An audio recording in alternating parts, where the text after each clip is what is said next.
Ready. Welcome back to the Comics Aficionados, the best comic book podcast on the interwebs, on YouTube, podcast networks. Got a great show for you today. We're going to talk about all the big news. We did have some big news drop here at the end of the week.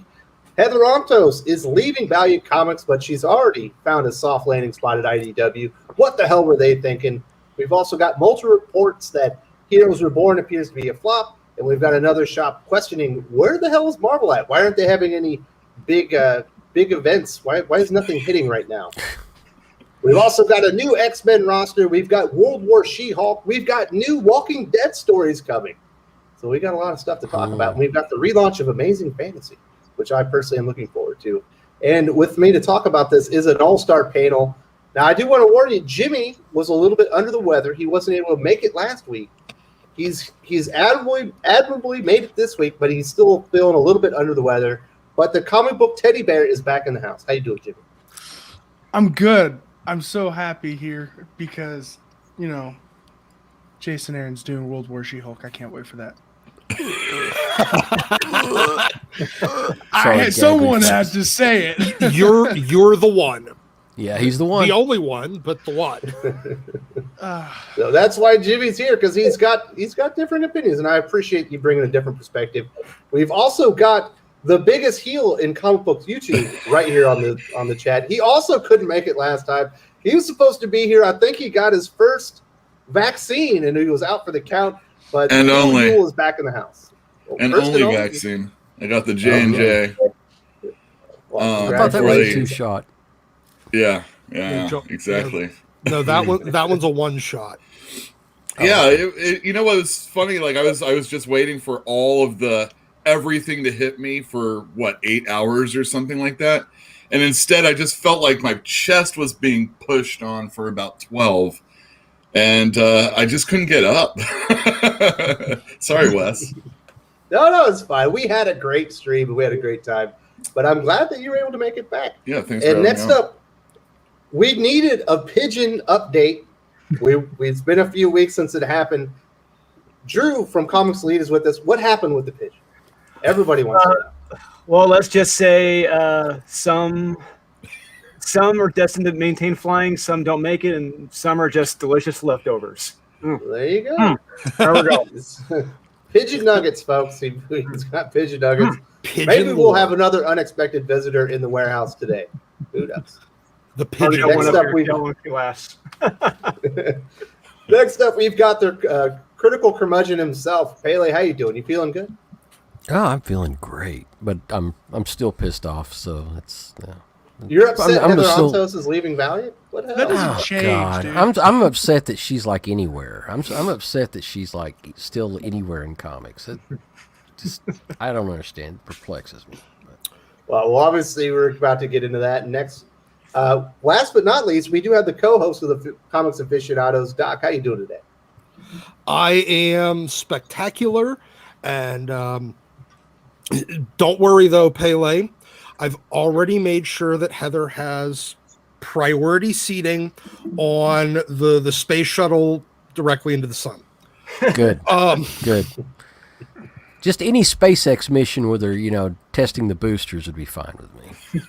Well, there's a bunch of people in the comics industry. There's a bunch of people in the comics industry. I feel that, their work is so special that it needs rewarded by a non-stop, non-refundable, one-way trip directly out of the solar system. Okay. I'm on board. I'll pay for half of it. Well, let's get right into it. Heather Antos was an editor over at Marvel Comics of not much note. She had a Twitter post. Someone called her a fake geek girl. There was a lot of outrage. There was a lot of fake drama. She made a name for herself, and apparently now she cannot exit the comic book industry, even though Marvel unceremoniously showed her the door. She had to go over to esports betting. She was brought back by Valiant Comics, which essentially coincided with the death of Valiant Comics, and their line's going complete crap. They haven't really produced a good comic in quite some time. But she's leaving Valiant, and she's going to IDW. What do you think, Doc? Are you surprised by this? I'm not surprised she's leaving. I'm just surprised she's got a place to lay. Oh, I'm not surprised she has a place to land. People like that always find a place to land. The thing is, it's just always one step closer to the bottom. Every landing spot, while they can fail upward in title, they don't fail upward in location. She ended up in esports betting, and that didn't last long because, let's just say, we know who runs the gambling industry, and they do not take well to people that have any sort of negative impact because of their personality on the bottom line. I do not know who runs the gambling industry, but that's not what this show's about. I just wanted to Wait, point is out. this the mob? Are you talking about the Italian mafia or No, something? like that? I'm just saying, not exactly the most upright citizen. Oh, gotcha. Any of those sort. They don't like people that use a broom and kick up dust, is what you're telling me. But so her coming back to comics was inevitable. I mean, there was always the possibility. Once she left comics, there was the possibility that somebody would be smart enough to realize, hey, we got rid of this infection. Let's not invite it back in, because the industry itself, no one will ever fire her out of the industry. She'll always find, when she left of her, when she changed industries of her own accord, that should have been the sign, kind of like Ta-Nehisi Coates. When he leaves for Hollywood, don't ever let him back in. Lock the door to the comic industry behind you. All right. I do need to interject and say thank you very much to Kenneth Allen for supporting the channel. He says, "Morning, fellas. Feeling great today. I read some great comics, both new and old. Can't wait to hear about that. Can't wait to share, but we'll stay on topic. Hope the pigeon was delicious. I heard the rumor that it was. Sweet and sour pigeon is the flavor of the week. And happy for you, Jimmy. Let's get it. And we are happy that Jimmy's feeling better. And we're happy that Yule Carter is also feeling better. And we're happy that you're here, Kenneth. Thank you so much for joining us. I'm happy. And we're going to have a great conversation. Yes, we're happy that Jimmy's feeling better and that Yule's feeling better. That's right. All right, Jimmy. You're the young whippersnapper. You were of the generation of Heather Antos.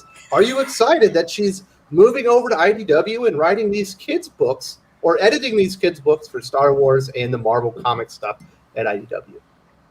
It just seems that she's kind of like a leech. She just sucks wherever she can, because Hey, there you go. That's we're cool. not like that. Come on, That's guys. what got Richard C. Meyer in trouble. So if you could not bring that onto my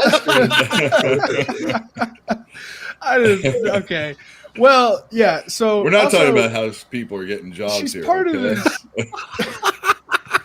She's part of this like whisper network sort of thing, and I just think that's not good for comics anywhere she goes, because it seems like she really is just failing upwards while also heading further down. Because IDW, this is like IDW hiring Heather Antos. This means for them they couldn't hire anyone else, because she's really far down there. I don't think this is good luck for IDW at all, because what are they going to do? Like Marvel team up sort of things? Like, no, there's really not much. They have a license for Marvel comics. They're called like Action. It's like Captain Marvel Action, I think. And they're just for little kids. She does have experience working with Marvel comics, and specifically the Star Wars brand. So I could see that just as far as she has experience, but she also wasn't a very good editor, and she tanked, the line over it, or she helped tank the line over at Valiant. So I don't know read- what they were expecting. So she's going to be the editor of the High Republic. Adventure. I read Oh, that. no. Oh yeah, they have a kids line there. Did you guys read that reboot of Exo Manowar with the guy Dennis who did? Hopeless Howland. Yes, That's my favorite read character, that. Jimmy. Well, I have to say, I'm sorry, from IDW to you. That was some next level garbage. It's Dennis What's the next Hopeless, level man. garbage? Yeah. It's Dennis They Hopeless. completely forgot everything that had happened in Exo Manowar prior to that point. Is like he somehow he's in Canada. Like, how the hell did he end up in Canada?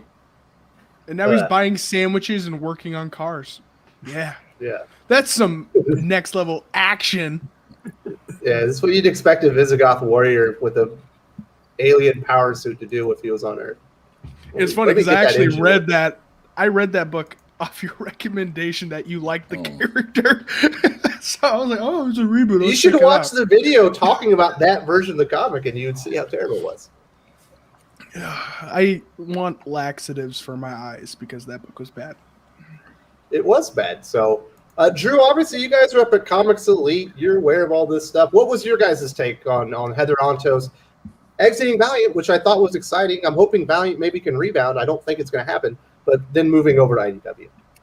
You know, in my experience, people like Heather, it's like a federal employee who's terrible at their job that just gets passed around from office to office because no one else wants them. You can't fire them. But yeah, just like, hey, they're not our problem anymore. They're your problem now. But if this is all because of the Jay Lee thing, you know, I gotta say good on Jim Lee for sticking up for his friend Jay, and that's why she couldn't get the job at DC.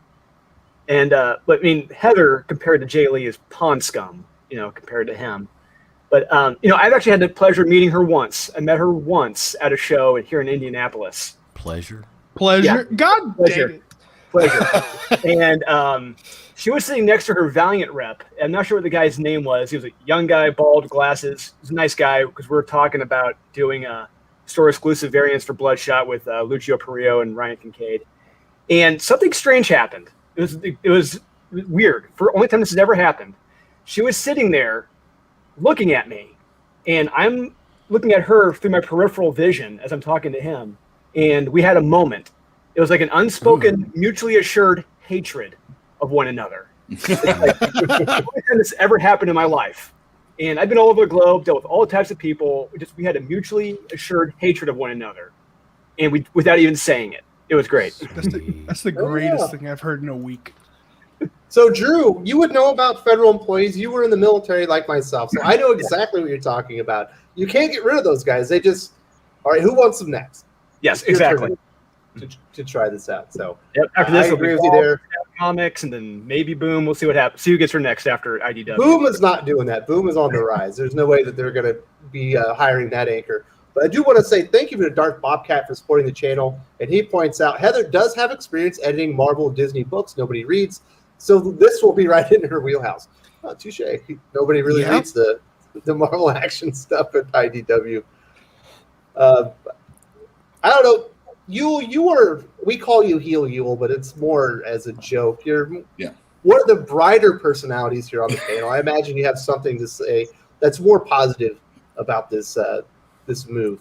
Well, when you are dealing with other people's properties, you sometimes have to jump through hoops. And if you're not adept at it, it can be difficult to get the project finished.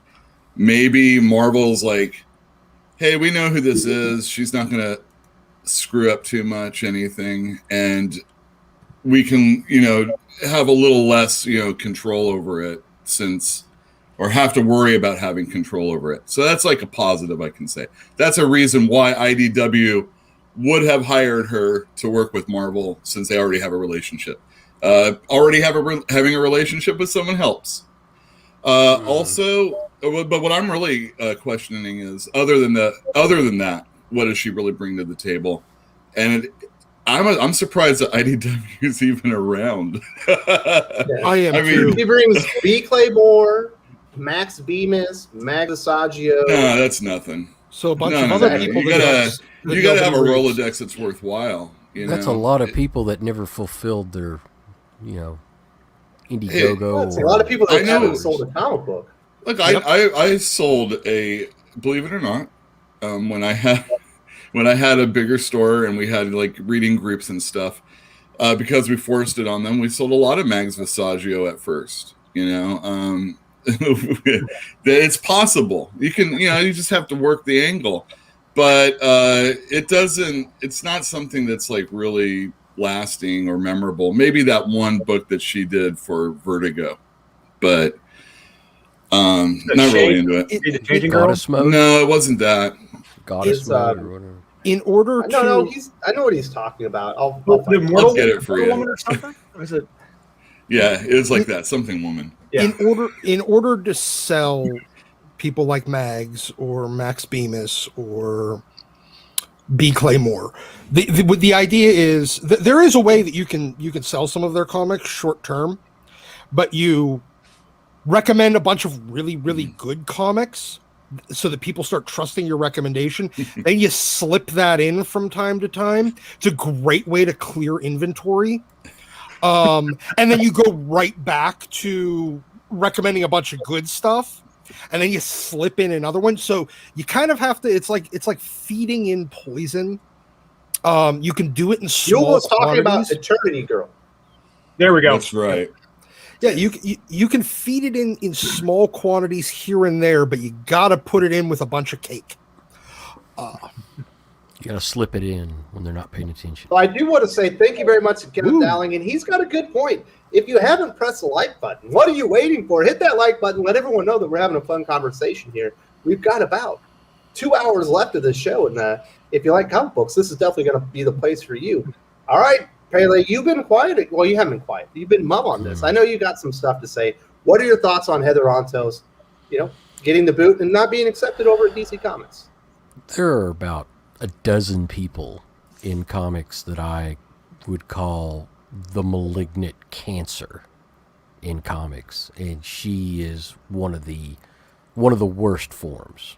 And the fact that she's bounced around from one company to the next it pretty much indicates that none of the companies really like her, but they just pass her around. And they pass her around because they can't tolerate her for more than like 6 months to 12 months. And then she falls down to the next level. And I hate the fact that these people have apparently this, through their whisper networks or however they do it, they have this type of chokehold on the industry. And through social media, they can just tear people apart and defame them and get whatever they want. And it's absolutely imperative, though, that we as the comic buying public need to let these companies know that these particular individuals are not the people that we support when we buy comics, and that we will not support them. We will not support the companies that hire these individuals, because they are so dangerous towards not just the people they work with, but the people that they write the comics for. They are social media terrorists. They're toxic, nasty, hateful, disgusting people that just cause misery everywhere they go. We don't need that in this industry. They can go on, to do something else. But we as the comic buying public, as the customers, we need to tell them that it's not acceptable to have these types of people, because they're just they are what's causing this industry to implode and causing people to leave that are good creators. And we have to take a stand on it. I don't lobby for people to be canceled or anything like that, but she can go do whatever she wants in any other industry. I don't care, but I want her out of comics. I just want her out of comics because she causes so much difficulty and so much antagonism in comics. It's kind of strange, Pele, as I understand it. Most people agree in the industry that she's not a very good editor. She's kind of difficult to work with and not highly motivated. But the reason that she keeps getting jobs is because she's perceived to have been victimized by the wrong people, i.e. Richard C. Meyer. So therefore, she can't be, because if you just let her go and she doesn't get a job, it's almost like verifying what he said was true, that she was only hired, or she wasn't hired on merit. And certain people don't want that to be true. So she was hired because people hate her? No, he made some implications about, I won't talk about because Wes get upset. Yeah. But there's implications that were made, and I don't think that those are true. I just think that she knows how to talk shit, and she, talked a good game to get into comics, and then she wormed her way into positions and used the Whisper Network to keep. And Richard made a lot of videos about her. And hurt her. Well, it feelings. also highlights her, you know. Yeah, so absolutely. She sticks around. She's the yeah. most fetching of the milkshake girls. So, you know, she sticks around. Yeah. Look, Sorry, Kaylee. Well, she's not ugly. She's just an ugly person inside. So. Well, I don't know. I just know that she's not a good editor. Yeah, like look, but you know, there's kind of this like double-edged sword when it comes to these types of people in the industry. They're parasites, and they are social terrorists. But at the same time, anytime you give them attention, you essentially amplify them and make certain that they stick around too. There's no way to fight these people because they're looked at as the useful idiots of the people that are actually marginally competent but just still hate the fans in the industry. Well, you can fight them just by not buying their stuff. Yeah, well, I mean, look, we've tried that for how many years? I mean, how many years has everybody stopped buying Captain Marvel, yet it still sells? How many times has... She does get dumped. No, but my point is, but then she just gets moved around to some other company. She'll run out of them eventually. Yeah, eventually. Kelly Sue DeConnick's. No. Kelly Thompson, thank you. Her run right now is actually pretty good. I actually kind of like it. On what? That's why we have Jimmy Captain here on the Marvel. stream. He brings the hot takes. Captain Marvel. Like, I'm not a big fan of Captain Marvel. I actually think she should have stayed Ms. Marvel, but when she is unfortunately that is Captain true. Marvel. But I haven't liked any run of hers except for Kelly Thompson is actually give credit where it's due. I think she's doing pretty good. Her Mr. and Mrs. X didn't suck. I thought that was pretty good. Kelly Thompson's all right. Like, if I have to read any of the new breed of writer, I'd probably want to read her more than some of the others. Yeah, I mean, so I have to break in. Oh yeah, this is important thank here. Thank you very much to Fatal J, contributor to the channel. Hopefully he'll be back on in short order. Wes told me he's doing this entire stream with no pants on. Exposed. Absolutely. I do not wear pants for the comics aficionados. And nor would I. It's my house. So thank you very much. Out for the boys. Hey, Drew's backstage. Drew is backstage. He's in a new room. Whoa. What's back there? Yeah. Oh, next time he leaves, he's gonna appear in a bat cave. We've got another super chat from Wolfstein 3D, €5. I think it's euro. Yeah, that's euro. That's not pound. The people in charge make decisions that cost others money, but not really their own. Why else would you double down on a product that doesn't sell?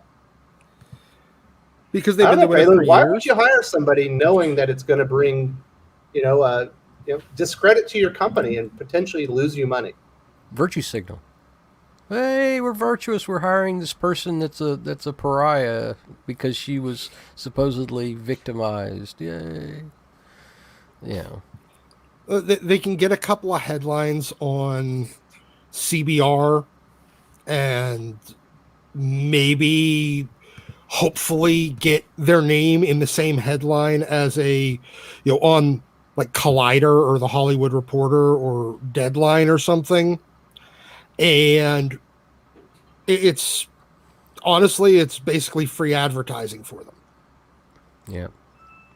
For about 3 weeks. Very much to Wolfstein 3D. Kenneth Dowling agrees with Jimmy that Carol Danvers was better as Miss Marvel and should have stayed there. The character was much better. There you go, Jimmy. Kenneth agrees with you. What do you think, Pele? How much better was Carol Danvers as Miss Marvel than Captain Marvel? Well, she actually had a personality that was, that wasn't like space Nazi, and she showed a little skin. She had a upbeat personality. She was heroic, rather than being villainous. I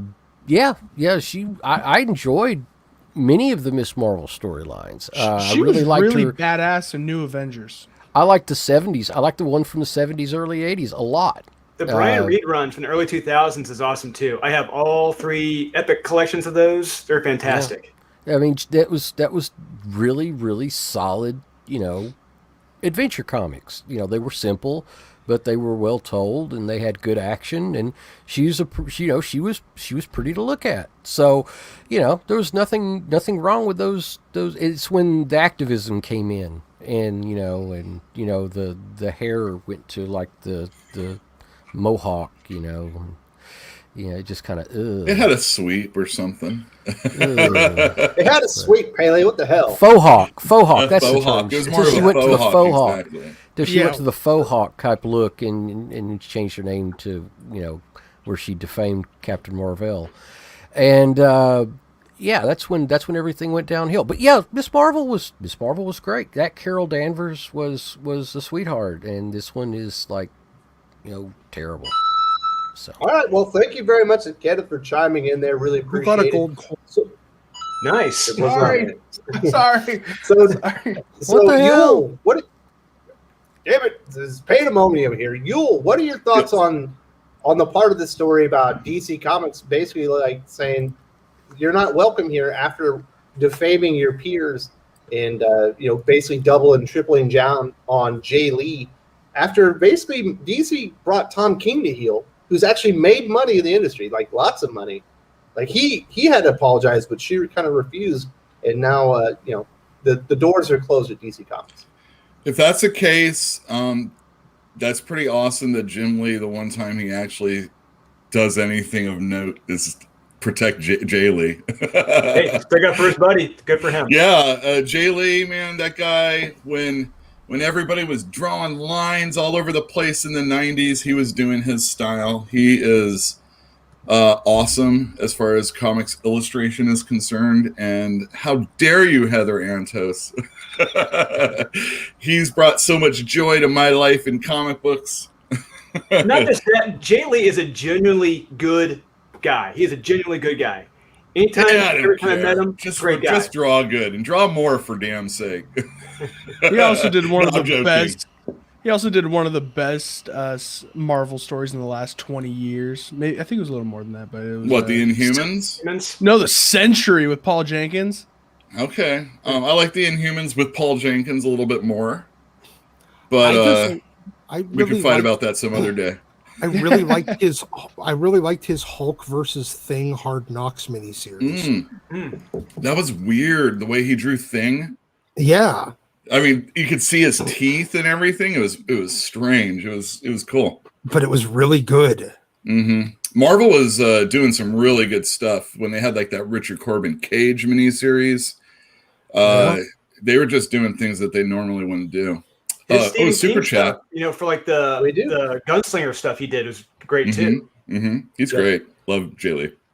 So I do need to say thank you to the Pepper Talk for the $4.99 super chat. Not buying books never works to protest woke capitalism. The only way to stop woke books is to make noise. By the way, Kelly Thompson killed it on Black Widow. There you go. I do agree with that to a point. I don't really do the protesting of or refusing to buy a brand because they hired someone I didn't like. I just don't buy books I didn't say that are bad. I don't think that's right either. I think that refusing to buy their book, of course, but it doesn't do anything. That's the point he's making. It does. Woke capitalism doesn't care about the bottom line because they know that they'll sell enough of shit that isn't woke to make up for the loss, and they can still prove a point with their little bit of loss over here. I have to keep pointing back. She doesn't work for Marvel anymore, and she doesn't work for DC, and she doesn't work for these other companies. Soon she will run out of companies. Maybe.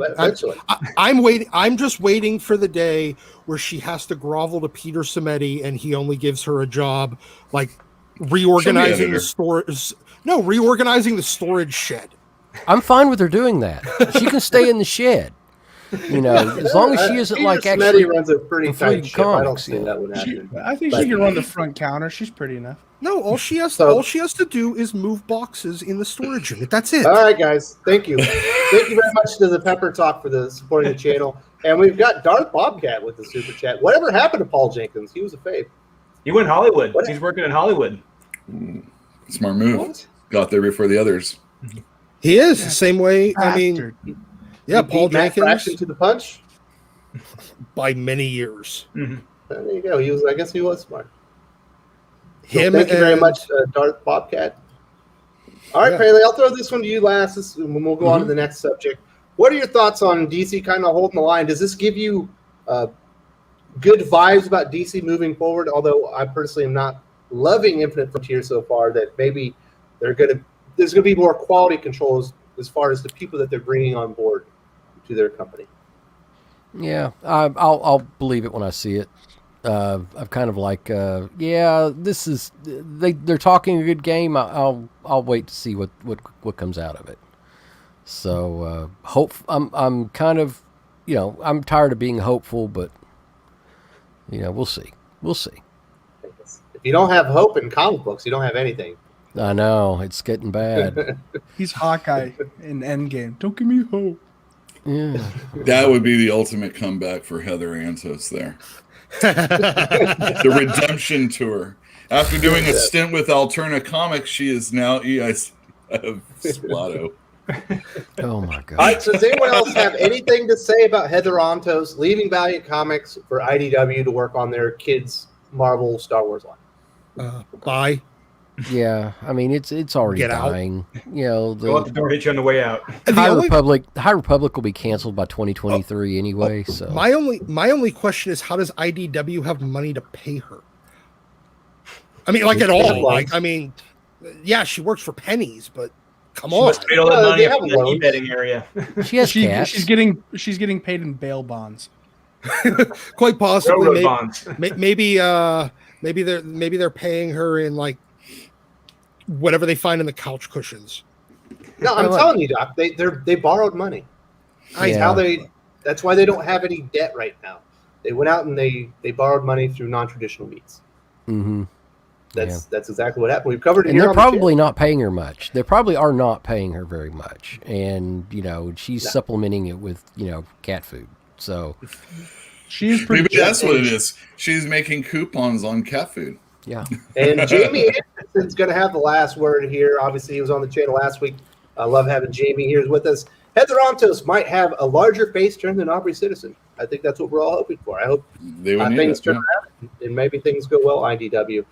Now I let's won't move hold my on to breath. another topic. And I don't know if I've ever really had a Jimmy comic book teddy bear topic ever on the channel, but this is certainly one. Jimmy, we've got Jason Aaron's Avengers run, I think, has been a train wreck. You disagree. After Heroes No. Reborn, leading Avengers, World War She-Hulk. How excited are you?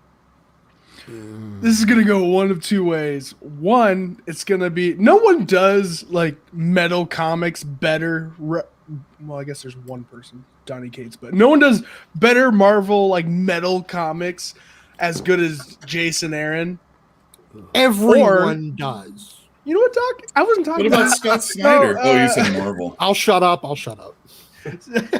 So it's either gonna go that way, it being really badass, or it's gonna be really bad.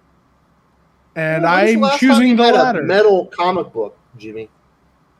The last time, have you read his indie work? I'm talking about Marvel, man. We're talking about Okay, you we're said talking about Marvel. Marvel. I know, but I'm just saying, like, he's really good at metal. But also, probably Thor: God of Thunder. Oh no, That was a a little while later ago. than that. A little later than that too. That wasn't metal. He thinks Excuse it you? was metal. I'm asking his opinion. I don't know. It's pretty, yeah, you know, That was metal. pretty. I Thor like the the God Thor Butcher? where he's drinking with that dragon and Dust Pastas did the artwork. That was really good. His Avengers, I thought the Starbrand story was okay. It had a lot of cool stuff going on in it. But if you've watched Wes and me talking about Avengers, the thing is that it's just so much stuff all the time. It's going from one big thing to another big thing to another big thing to another big thing. This actually offers us a continuing thread, at least. So it looks like we're going to be finishing off something, hopefully. That's I agree, but I just remembered the last time he did a metal book was in Avengers, and it was the War of the Vampires or with Dracula, whatever that was. We must have very different definitions of metal. That was before the comic went to complete crap. I'll give you that one. I do want to say thank you very much to Lane Kramer for supporting the channel. Okay, since yesterday's X-Men reveal, Marvel, why? Do they not know why my money for X titles? What's the point of the Hellfire Gala? Is Marvel's marketing stupid? All right, Doc, that's a you question. Yes, and yes. They're stupid. They don't want your money. There is no point to the gala. And yes, they're really, really, really, really stupid.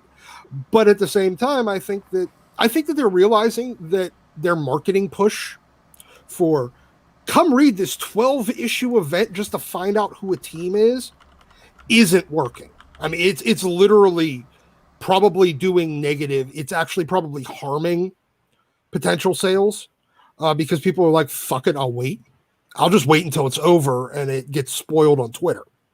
I think they're going to have to make a major pivot in their marketing for this. But again, we're back to the fact that it's Marvel marketing. If anyone in that audience or office had any skill at all in marketing and selling comics, they'd be working in an industry that pays better than fucking comics. They're bad. We keep coming back. I sound like a broken goddamn record on this, but you have like the D students of the marketing world working in comics, and you always will. They're bad at the job. They don't have any way. They don't know how to sell things. I mean, I was a better marketing person when I was in high school, working in record stores, selling like obscure indie rock metal bands that nobody had ever heard of to random passersby because they came in to buy an Incubus CD. These people don't know how to sell anything. And and so every time that they make a stupid marketing move, it's not because they have something better planned. It's because they're fucking dumb. And thank you very much, Doc, and thank you to Lane Kramer. And I do want to say this. I have heard that Jimmy thinks Nickelback is metal, so we might have definitions that are a little different regarding metal. And before we get back to this, I do need to say thank you very much to You Murder That Guy from north of the border, 555 Canadian. Can we get bottom left guy's pitch on the show next week? All right, Drew, can we get the pitch on the show? He's all down here, he's gone. He's gone. I gave him a good home. Yes, he is. Yeah. Nice, warm home. Yep. So I'm sorry. He's going to have to find a new pigeon to debut on the channel, but thank you so much for supporting us. Can we just what's up? Can we just refer to him as bottom left guy from now on? What if he's not on the bottom left? Maybe he's bottom right guy next week. Until he leaves. No, he will just be forever. Even when he's upper right, he's still bottom left guy. Exactly. All right. Drew is now bottom left guy. And I do just need to say thank you very much to Kenneth Dowling for supporting the channel. Watched a video by Perch on the John Byrne She-Hulk. He created a character much different from Bruce Banner Hulk with her own personality and sex appeal. World War She-Hulk is ridiculous. What is going on at Marvel? Apparently, what is going on at Marvel? And he's got a point about She-Hulk just being completely devolved into the. Pele's not here, right?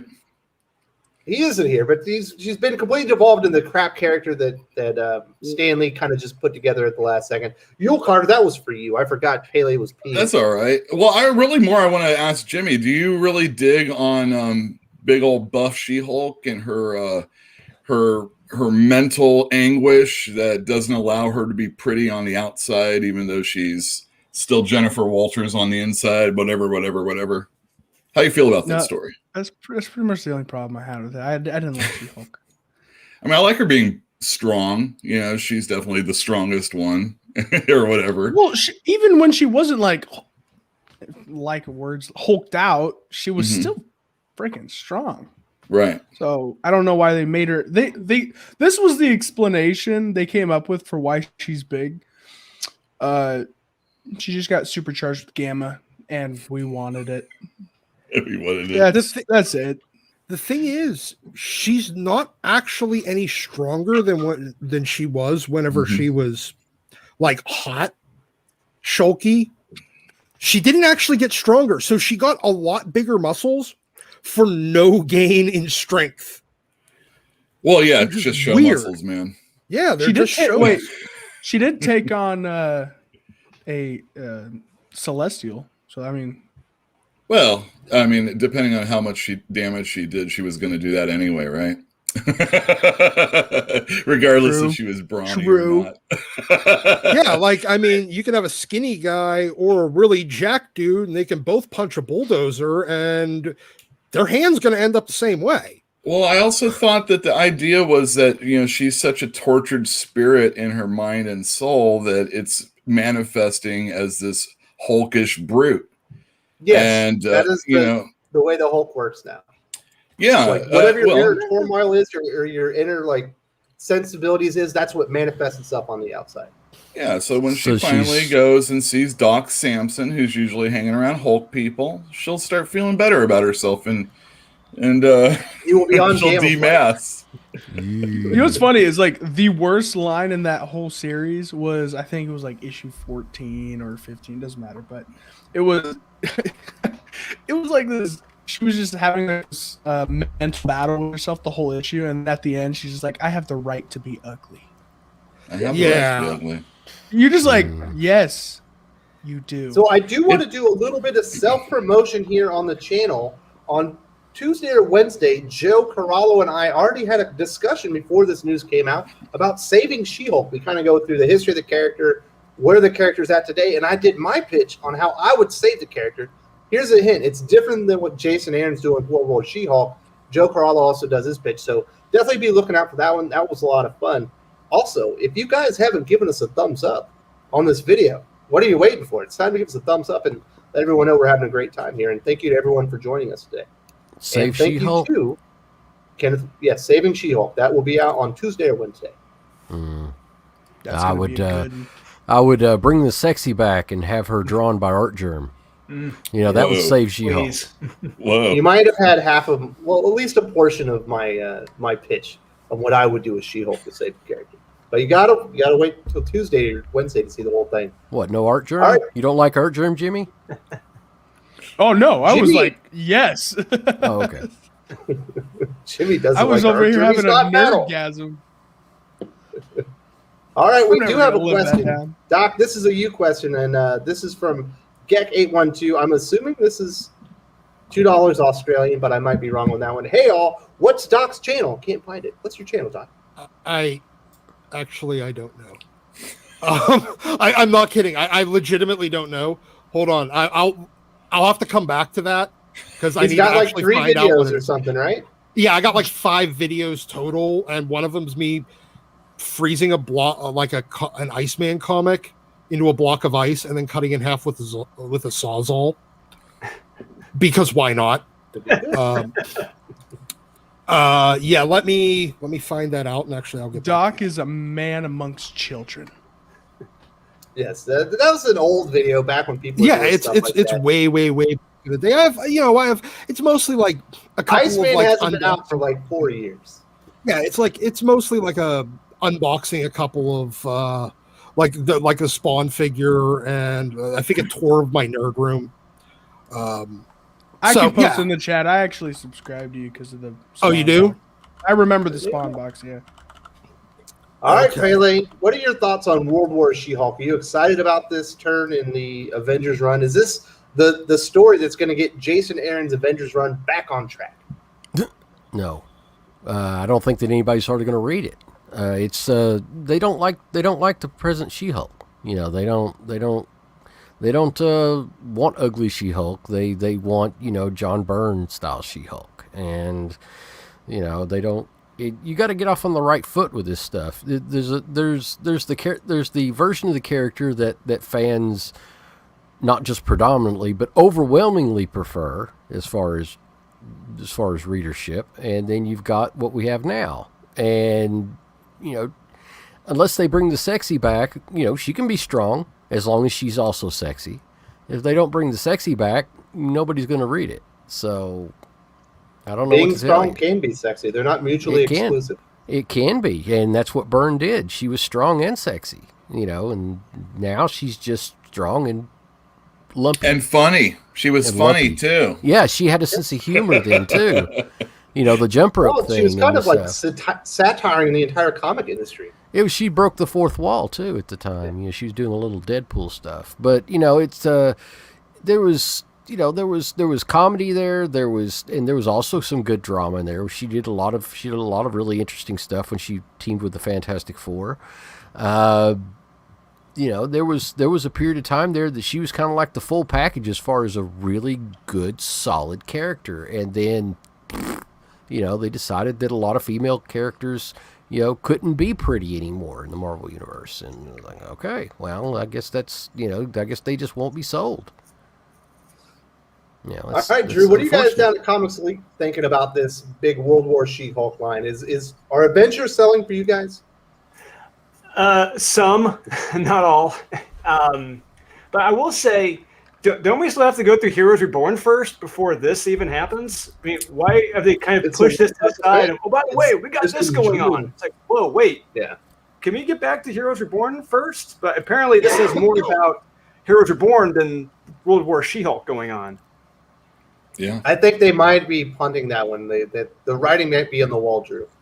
That one's a weekly one also, I do believe. Mm-hmm. So the whole thing you're gonna get a 7-issue miniseries right as this one's starting. It will be finishing up, I guess. It's also starring Blade, so I mean that's badass. I want to read that. The Heroes Reborn. Yeah, he's like he's the only one who knows what's going on. Is he going to be? Yeah. Oh, I see. So Bishop, I've already read issue right? 1, and it's just like Flashpoint. It is Flashpoint, but with Marvel.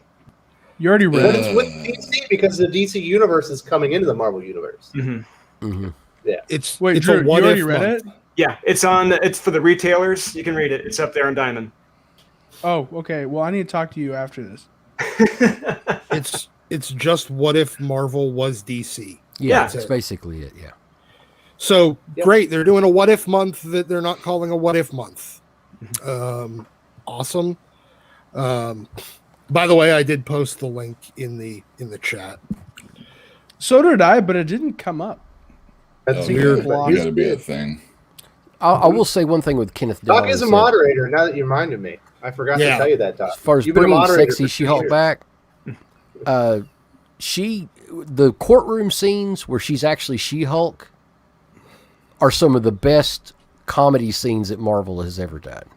I just want to Adnet, he was writing it, or was that Dan Slott writing it? I forget who was writing that. I can't remember, Dan but it Slott, was. I heard Well, Dan Slott had a one of the great last courtroom good drama. ones. Oh, it was so funny because she just she loses her temper, and just you can imagine the mayhem. But it was good. It's good Yeah, stuff. the stuff with her and Star Fox was hysterical. I love that. Trying to defend him in court. Yeah. Star Fox, Yeah. that's Thanos' brother, right? Yeah. Yeah. See, that was a book that Slott was actually well suited for. I mean, he's that guy that can get you 40, 50 issues out of a D-list character that otherwise shouldn't get more than about 25. But he's terrible on anything bigger than that, especially anything that has consequences bigger than that. And She-Hulk doesn't have any consequences. He can basically play around with and experiment as much as he wants. All right. I Does mean, anyone he else got- have anything to say about Avengers World War She-Hulk? Okay. It's gonna be awesome.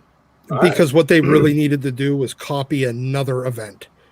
Hey, are they copying World War She-Hulk with Bruce Banner or World War She-Hulk with Amadeus Cho? That's the one. That's the question. Yeah, I know.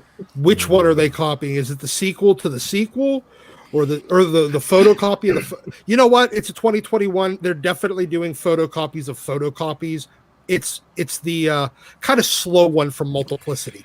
Let's not forget that Greg Pak was involved with both of the prior ones. So whatever problem you have with the Amadeus Cho one, well, you went from it's source original. Well, you went from Greg Pak on the original to Asian Greg Pak on the second one, where he stopped being about writing and just started being about being Asian. I don't know anything about that.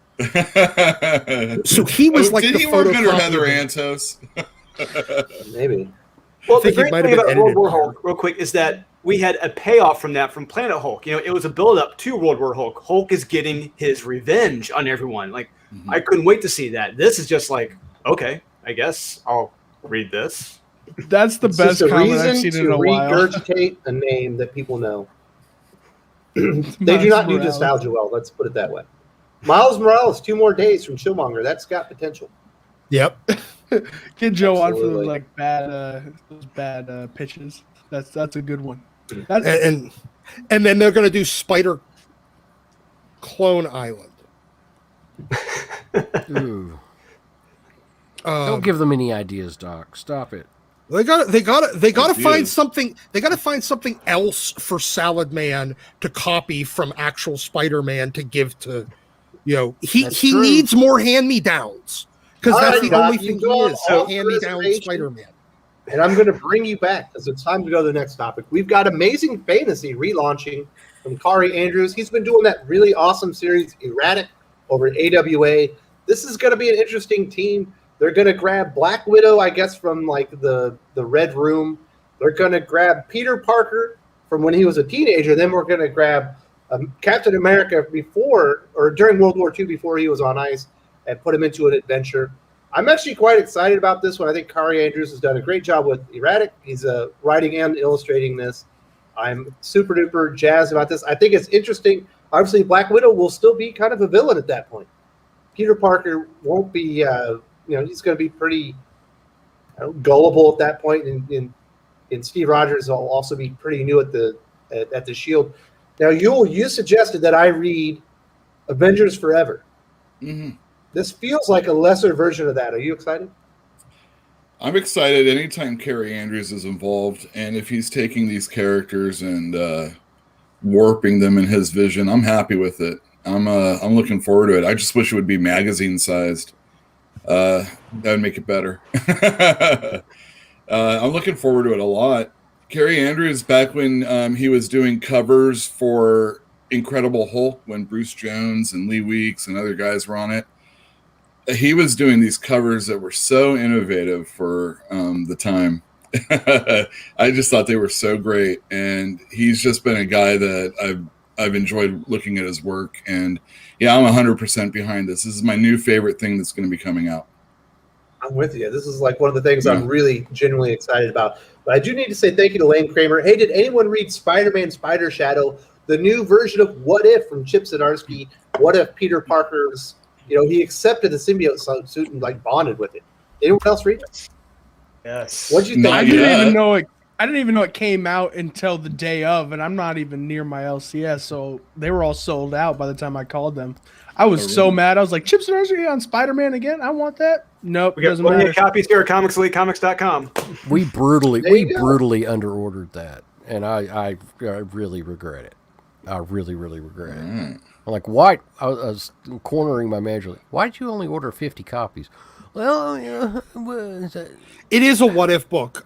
Let's be honest. I know, It's still, but it's it's a still a what if symbiote book. It's still a symbiote book, and it has Peter Parker in it. So why didn't you order 150? I know, but it's It's still a a what good if book. book. Swoon. It My was a lot small of ass fun. I store like it. swoons. Yes, absolutely. It's It was my very pick of the dark, week, though. and so was Sean's. Yeah, it was Like, fantastic. You might see Peter Parker toss MJ on accident in that book. Mm-hmm. So That's it's beautiful. this wasn't beautiful. It was very dark, and you're seeing Peter Parker basically succumb to the symbiote suit. And, Yeah, he I quite becomes liked it. really dark. It's like Spider-Man 3 type dark. But Does he Without have a the dance dancing. scene? I was Without the gonna dance. ask. Dang Does it, he become yeah. Disco Parker again? no, Nope. he becomes like brutal butchered Parker. Yeah, he might be like squeezing people's heads in and by Yeah. the end of that book. So thank Might you very do. much, Lane Craver. Sounds like everybody that read it on this panel liked it, and I hope you enjoyed it as well. And if you need a copy, go to comicselite.com, is it? Yeah, comicselitecomics.com. comicselitecomics.com still has copies if you need them. And thank you very much for supporting the channel. So back to the issue at hand. Drew, you were nodding your head. You're also excited about this Amazing Fantasy relaunch? This is the first book from Marvel this year. I am legit excited for it because it looks, for lack of a better term, original. It looks fun. This looks absolutely fun. This could be the big hit on their hands. I mean, of all the books they're promoting, this should be the one, in my opinion. The cover is a great callback to the fantasy novels from like 30 or 40 years ago, which I love wholeheartedly. And after looking at some of these pages, it's amazing seeing a beautiful woman running around half naked in a Marvel comic. You don't see that anymore. Oh my God. I'm wondering how long it's going to be before the Council Brigade comes after this one, because it's too promiscuous. Did you read Erratic? Oh, good. Oh, sorry. I'm sorry. Erratic deals with a lot of stuff that, if people were paying attention, might get upset about. It's not really. It's just like in school, they're talking about, wrong think and stuff like that. And I think that's sensitive for some people. Yeah, but it's a book. It's erratic. I mean, it's like a D-list title. It should be an A-list title, dog. But I'm just your telling number you what one it is. book out there. I'm just telling you what it is, not what it should be. No, I know. I'm just joking. So it goes below the radar. Amazing Fantasy. You know what? I still think it's going to fall below the radar. Yeah, I do. Well, I wonder about that too, because the last Amazing Fantasy series that they ran had so many keys in it. So many key issues came from that. Collectors are not going to let it fall off the radar, because but how if long? they let it if they let it fall off the radar like they did last time, there could be out some money. So I think that a lot of speculators are going to be grabbing these. It took a decade for any of those books to become keys, though. Yeah, but it won't take a decade this next time. That's what I'm saying, though. It became a decade, but there was still so many first appearances and so many, so many new launches of characters. I understand the point you're making. I'm saying is there's going to be a lot more speculators step in on this one just to hold them in wait. Exactly. It's going to be the spec market, which means that none of them are actually, so it means it's not going to matter, because spec it's just a question of who holds the bag. Well, more people will reserve copies than anything else this year, so. It'll matter. It's going to go after it. This guy is a good writer, as you guys all say it is. People are also going to read it and go, oh, this is actually a good book. I'm going to keep buying it. It's sort of like what happened with Johnny Cates on Venom. People were like, heard this, like issue 3, a new Venom God symbiote's coming. Oh, let's all buy it. And then everyone read it. They're like, oh, this shit's actually kind of badass. I want to keep reading. What hurt the previous Amazing Fantasy series was it just was not a good read. No, it had first appearances and stuff like that. It just wasn't fun to read. It wasn't a good read. It had first appearances. It launched characters, but that was it. This is it seems like it's really going to be well written. So that combined with the artists involved, I think it'll be a hit. It just sounds fun, pure, simple fun. I agree with that. But as a result, I'm hoping, like the last one, it came out. It had a bunch of launches for characters that nobody gave a shit about. Because when they were launched, nobody gave a shit about any of them. Arana, the female Scorpion, Amadeus Cho, any of those characters, nobody gave a shit.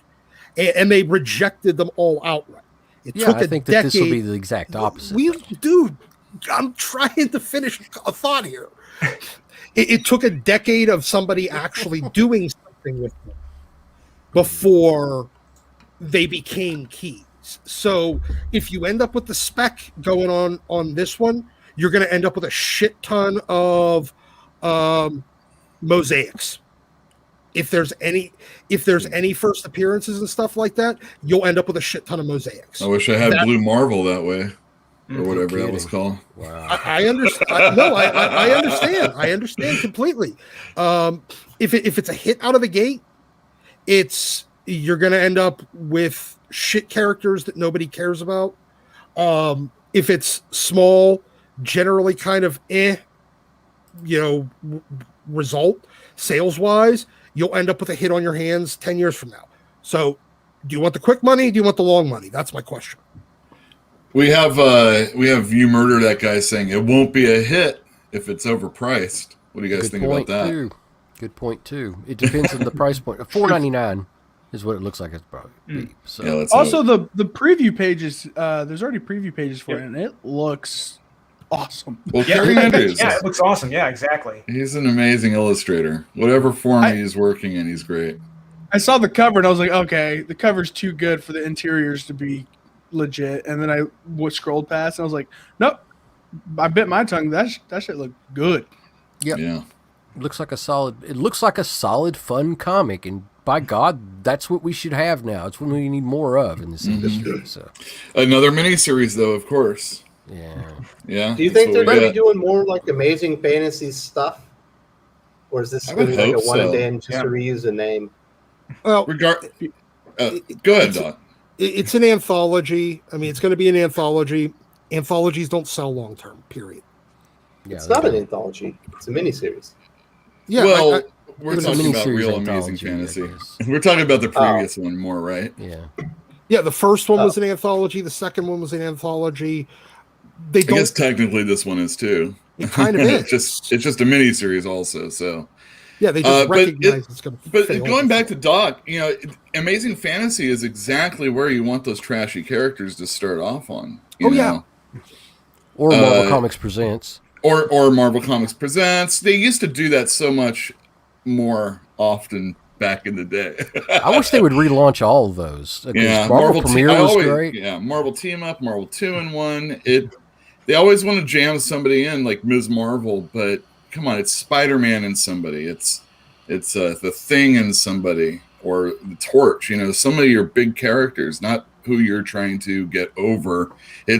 You're trying to get these people over by hanging out with Spider-Man. You're trying to do that with Batman. Do Brave and Bold. I've been preaching this for a while. And Zdarsky's Fantastic Four, basically his Fantastic Four was in that Marvel 2-in-1, and it was fantastic.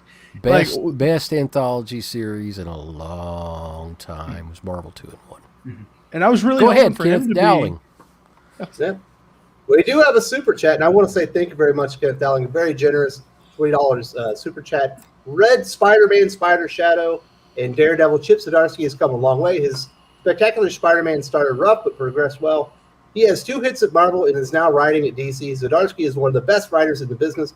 Certainly, his story in Batman Urban Legends is probably the best Batman story that's going on, his Red Hood story. I'm quite enjoying it, and he has absolutely come a long way. What are your thoughts on that one, Drew? Are you surprised just where Chip Zdarsky is as a quality of a writer now? It's amazing originally when he was on Spectacular Spider-Man, seeing where it was going, and I'm like, what is wrong with this guy? This is terrible. And then he just had one issue. He had a come to Jesus moment, and it just turned around like that, and he just became a whole new writer, became an action writer. And then he did that, and Marvel 2-in-1, Daredevil. His books have been great, and he just did Silvercoin, came out last week. That was another good indie book that came out. So I've been reading Stillwater. Stillwater is great. I've got a hot take. I didn't mind. I actually kind of liked his early Spectacular Spider-Man run. It was low boil. It was kind of like a slower, more, I don't know what to say, slice of life, but it was more relaxed pace. I enjoyed reading it because we usually see Spider-Man just, okay, all the wild stuff kicking off and everything like that. And it was more relaxed, more calm, and you got, and the story seemed like a more mature type of storyline. I liked that, but it did get better. You are right. It did get better, and it improved dramatically, and I hated the Peter Parker in that early Spider-Man. I found him insufferable for about 5 issues. Well, he's always been a dick. Wearing the jacket, doing stand-up comedy in the costume. It's like, what is going on here? And Pete's always been a dick, though. Yeah, if you go early run, but I never ever hated him quite like I did. Well, no, that's not true. Tom Taylor's Friendly Neighborhood Spider-Man. Don't even get me started. Don't. That's not Spider-Man. See, Pele can say that, and it's totally okay, but I say I like one Jason Aaron story, and the whole world just ends. Hey. What? I don't know. Uh-oh, my boss is in the chat. Look out. Uh-oh. Is it Jackass? He sucks. Why does he work there? He killed a squirrel. He killed a pigeon. Oh my God. So thank you very much to Kenneth Allen for supporting the channel. It's very generous of you. We have another super chat. It's all about Zdarsky right now. Do you think Zdarsky is kind of Tomasi 2.0, someone who is 90% of the time really good to great, but doesn't necessarily have super sales? Well, I think that's a good analogy. He's someone who gets the characters. He does some pretty wild things, but his Spider-Man life story did sell well. It was a very good seller, and Peter J. Tomasi's Detective Comics did sell well. His Superman was actually did pretty good numbers in comparison to what Superman's done in modern times. But I get what you're saying there. Really well. Yeah, he's a really good writer that doesn't get the acclaim that he probably deserves. He's kind of in Donny Cates' shadow right now over at Marvel. And in my opinion, I really do like Donny Cates. I think Chip Zdarsky is the superior writer. He is. I agree with that. Zdarsky is the superior architect for designing a series and taking it out from the beginning to end, while Zdarsky is the better writer from issue to issue. I'm going to have to agree with that. But also because if you look at Donny Cates' his final 3 volumes on Venom, there's probably one person cries in each issue. It's kind of repetitive and annoying. Mm-hmm. Yeah. I'll give you that. Oh my God, And I'm agreeing with Jimmy. also, if you like Captain America, if you go read his, gosh dang it, what was the one that little mini series did with Captain America, Namor, and Invaders. Oh, Invaders. Invaders. If you go read his Invaders, that's like the last good Captain America story you're going to find, where Captain America feels like Captain America, in my opinion. So, very good points, Lane Kramer. Thank you so much for supporting the channel. All right, does anyone else have anything? That's what we're missing right there. We need Invaders back to refresh Captain America, because we need Cap back. And we need some World War II Invaders style action to kind of cleanse the palate after what Coates has done, and bring it back to focus. This is Cap. This is what Cap is, and we can start from there, because what's been happening to him lately is a crime against comics. So. And Jamie Anderson makes a good point. When crafting a story, Chip benefits from actually being a pretty darn good artist. Well, he says great artist. I say pretty darn good artist. And that is a very good point, and thank you so much for saying that, Jamie. Does anyone else have anything to say about this amazing fantasy relaunch? I think it sounds great. It sounds like tell your store you want it. That's what I'm going to say. Can't wait. Yeah. Tell your store that you want to get that. Put it on the hold list now. Get on it. Sean, if you're in the chat, order heavy. Yeah. And if you're a speculator, let them know that this is coming out. That there's actually going to be what looks to be a fun, cool, exciting Marvel story with some really great art. We don't get that enough right now. If you're not planning on buying it, keep an eye on the Facebook groups and see if there's first appearances popping up, because I guarantee you there probably will be. So that's what seems to be a vehicle that they use is Amazing Fantasy to launch new characters. So. And thank you for that. So let's get into the other big topic of the week. There was that tweet from Big Bang Comics basically saying that Marvel was offering more variant cover SKUs, and they actually had subs order issue number 1 of Heroes Reborn. We also had Rod Lamberti from Rodman Comics in Iowa basically questioning, where's Marvel Comics? Why have there not been any hits lately? Jimmy, I know you tend to enjoy some of the more modern stuff maybe than the rest of the panel. What are your thoughts on Heroes Reborn, and do you think Marvel Comics has a hit problem right now? I would say they have a hit problem, but Heroes Reborn, it said in that article that they have more variants than orders, which makes me think about the Diamond thing, where they said that they're only going to do 2 variant copies, covers at most. And so that if you want to offer returnability, Marvel does not offer returnability. Oh, okay, never mind. They're offering 7 that I know of that are available to everyone, and then I've seen a total, I believe, of 13 so far, including store store variants. Well, then screw whatever I just said. I'll just go back to Heroes Reborn. From what I hear, though, like there's like these whispers in Marvel comic editor rooms that they didn't come out and say it, but the people they heard it from came out and like told other people, saying that they think this is probably one of the best books they read that they've even worked on in like 10 years. So it's I have high terrible. hopes. Well, Doc, why you gotta bring me down, man? Like No, this. I mean, if editors love it, then it's terrible because their talent evaluation is absolutely fucking abysmal right now. Their quality analysis is abysmal. That's a good point. Dude, Sean, that is so true. It's horrible, the fact that we have to order. So, like I said earlier, this is like a weekly Sean's show. Comments Yeah, is, go is for it. Yule. Sean Hudachko, I'm assuming, is a comic book retailer or a manager of the store. Biggest He's the owner of frustration Comics is- Elite. Yeah, he's the owner. Okay, I'm sorry. He's the boss. Yeah. Biggest frustration is we have to order issue 2 of Heroes Reborn before we can even read issue 1, including the 2 tie-ins. That is a problem. And see most of the covers. A lot of times you won't be able to see them until the day they get released. So you're hedging a lot of bets and money that they're going to do well when you don't even know if they will. Yep. Yeah. So when you're ordering and you're like, okay, is this going to be something hot? Is this something I'm going to lose money on if I don't order enough? Or you're weighing the opportunity. You know, the thing is like, I have to order all these other issues, and before I even get this thing in, I'm going to have no idea. I might be sitting. And Marvel doesn't offer returnability at all anyway, regardless of how many covers they put out. That's the other thing. You just can't, in this day and age, unless you're a have, you can't really make that effort to really grow. And you're not going to take a chance on Heroes Reborn, is what it is. Well, we typically go by shop buzz on stuff like this. And customers, stuff like, and talk to customers and shop buzz. And what do you look forward to? You know, and the customers just want to talk about stuff. And the negativity scale was unreal for this. And there was a lot of buzz, but it wasn't positive.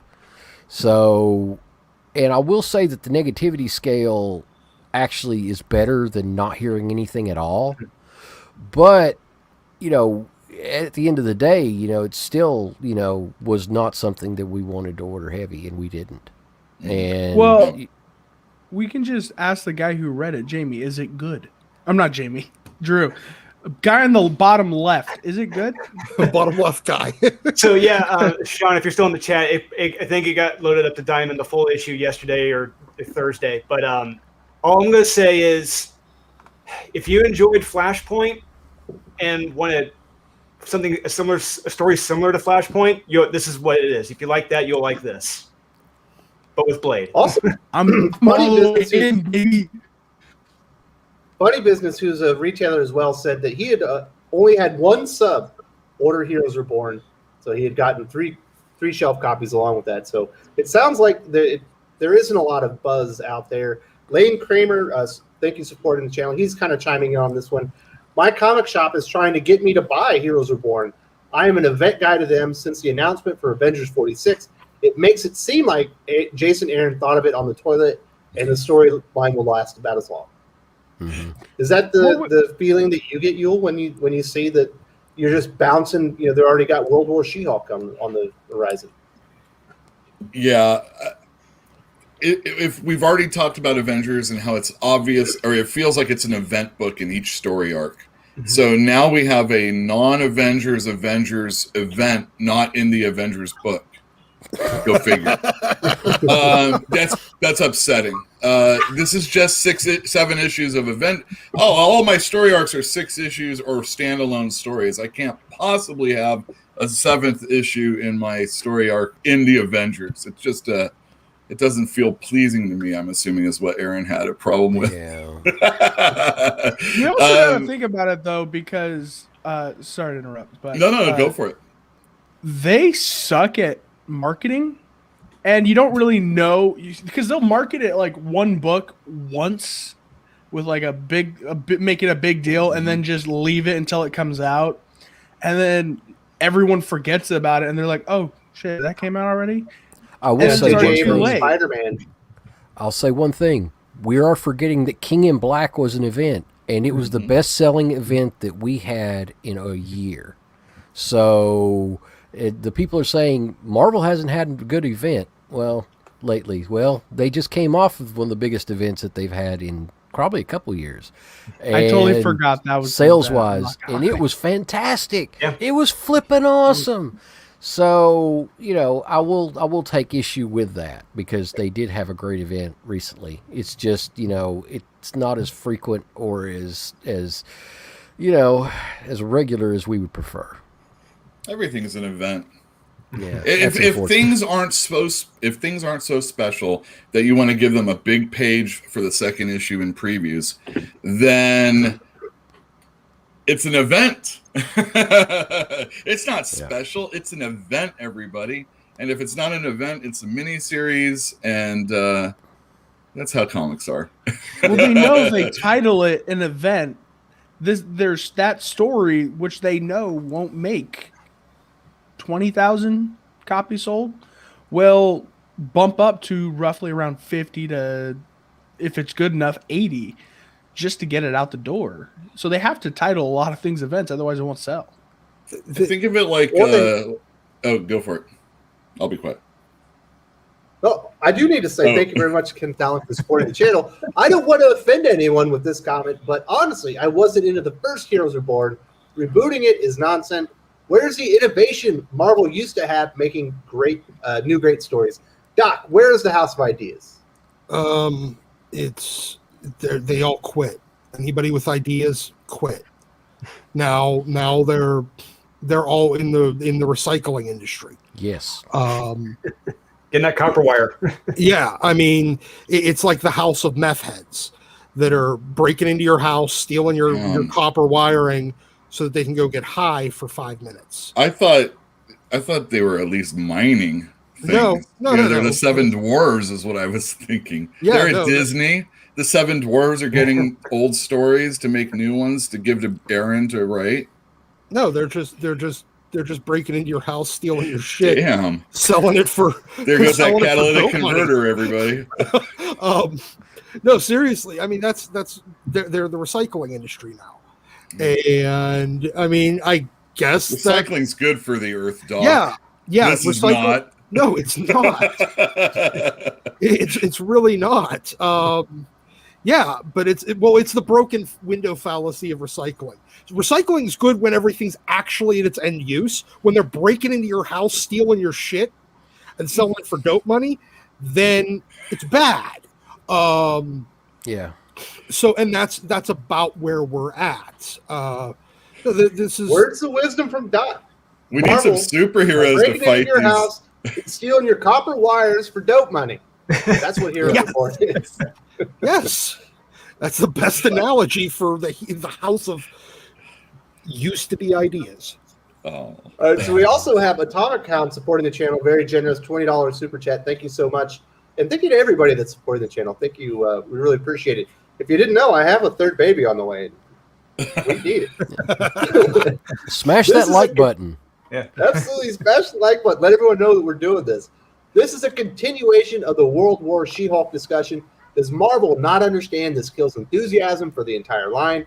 I'm as Echo as the next person and support Eco as the next person and supports recycling, but not in my comic stories. Great Padel. Thank you so much. I don't know, Drew.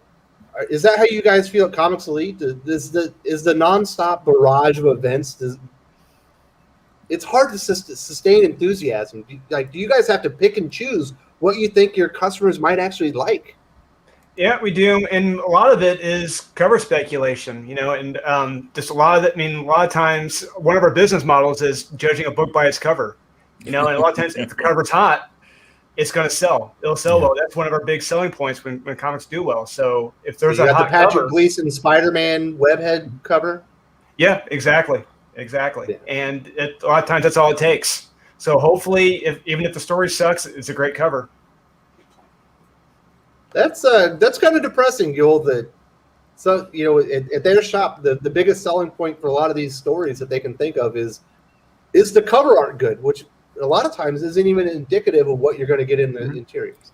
Yeah, people aren't even opening the comic. It's been that way for.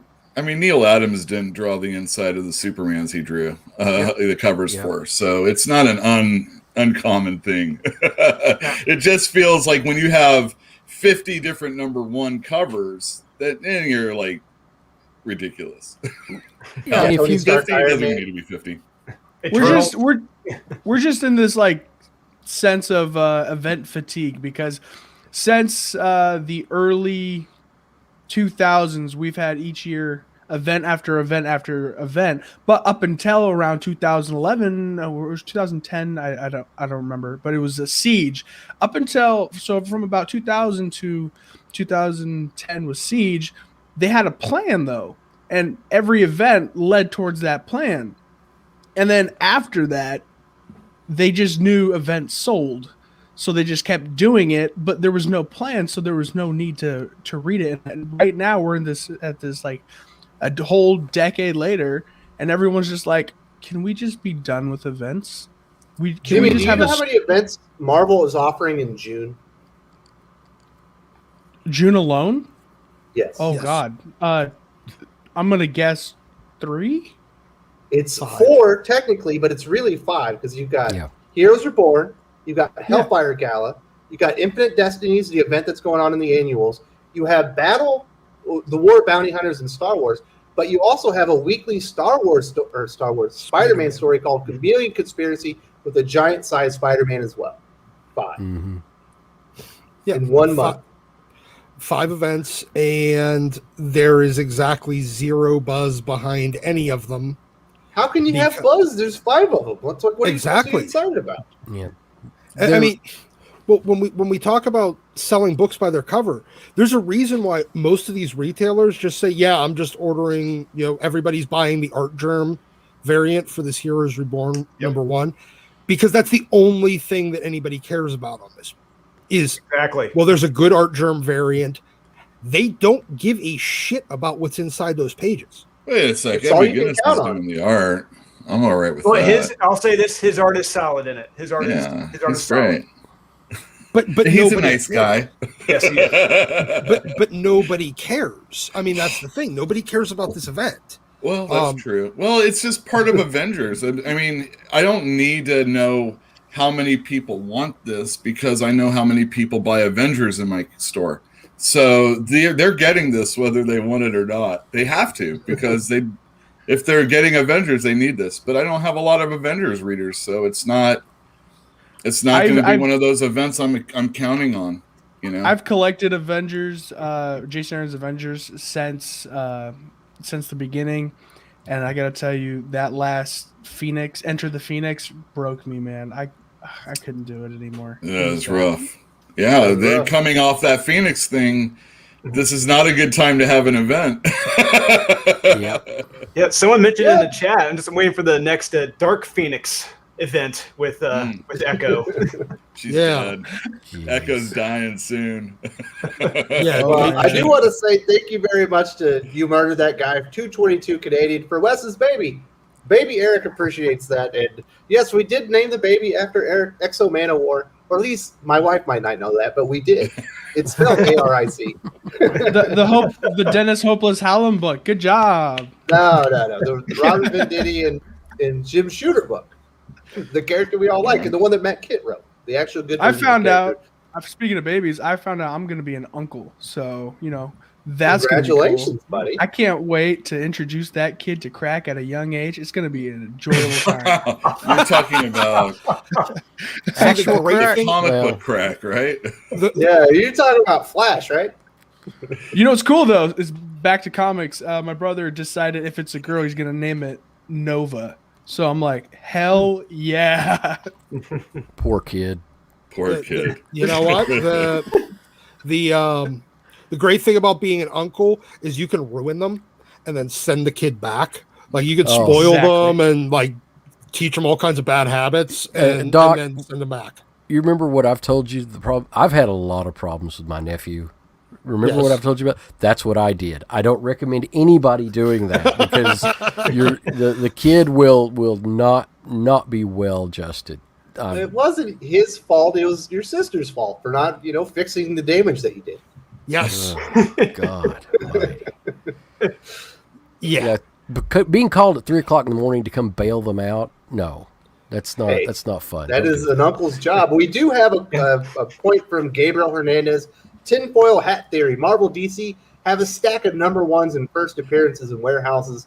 Then they leak rumors about new characters for TV and film to bump up the value so they can claim it as an asset sheet. Do you think that's what's going on, Pele? That they have a lot of these back issues with first appearances so they can flood the market when they're finally going to, launch a character in a movie or streaming? They don't think that far in advance. They really don't. I wish they did. But they don't. And a lot of the stuff that you find, as far as number ones that are stored in the back, that are stored back in a warehouse or usually a back room somewhere, are forgotten. And there was somebody got exuberant with over ordering on a number one or something like that, or that particular issue, and that's typically where those come from. Recently we had a situation where I found some of the Miles Morales first appearances, and somebody had brought them in, and they were still sealed. Wow. In the Diamond Pack. And do you have the previous 4. catalogs? Do you have the Diamond preview catalogs he appeared in? I had several of those still in my filing cabinet because I keep all those. But the UF4 still sealed in the Diamond Pack, and they're like, they want an astronomical amount of money for them, and I was able to negotiate for some, but it's still. That's how that usually happens is, these didn't sell. Oh God, just throw them back there. If these companies were even remotely capable of thinking even beyond next week when it comes to their long-term planning, they would have trades being released, brand new collections coming out with Winter Soldier and Falcon shit right now, since they just launched a damn TV show. And they'd make millions of dollars. John Walker storyline would be out there. Yeah, I just got in the store on a reorder finally Vision trade paperbacks of the Tom King series.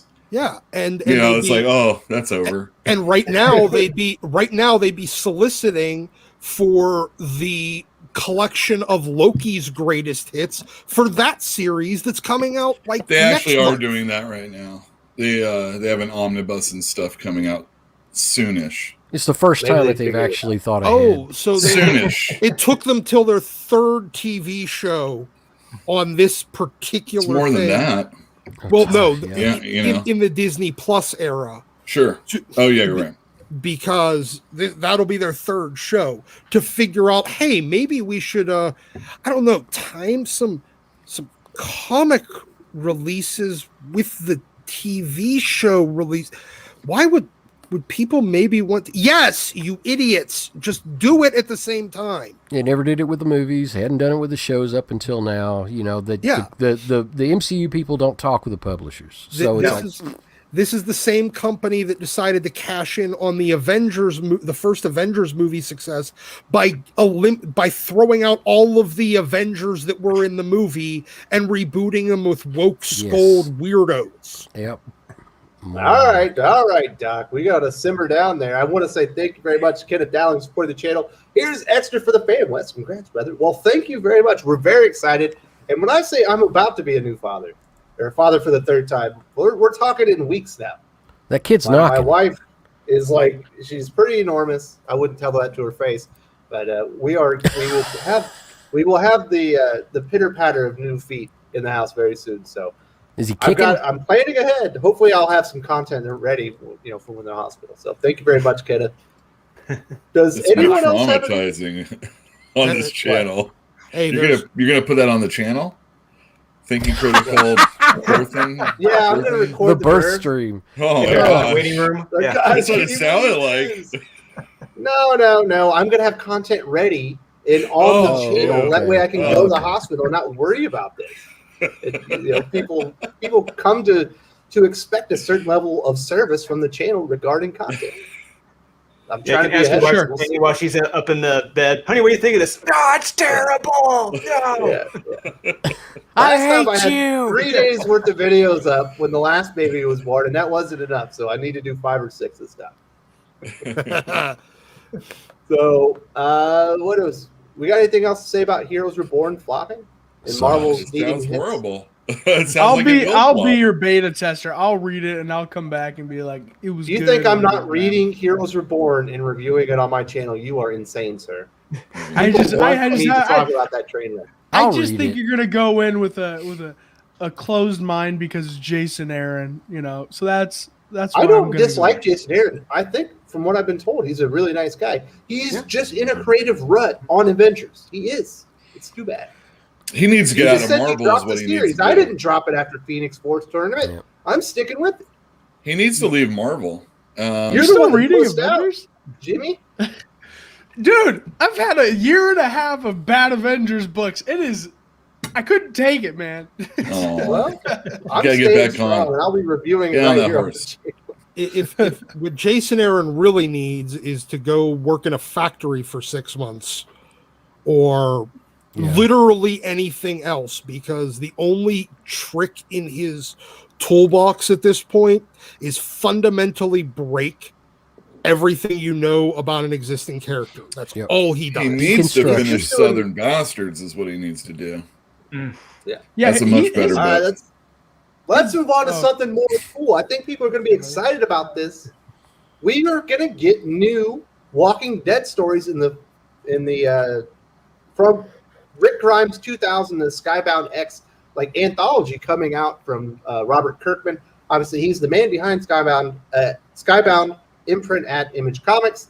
He's going to be writing these Rick Grimes stories, and Ryan Otley is going to be illustrating. How badass is that, Buell? Oh, I'm ready. That's awesome. Yeah. Yeah. You guys Yeah, are no. talking about Rick Grimes. Clementine's coming to the comics. I'm more excited about Clementine.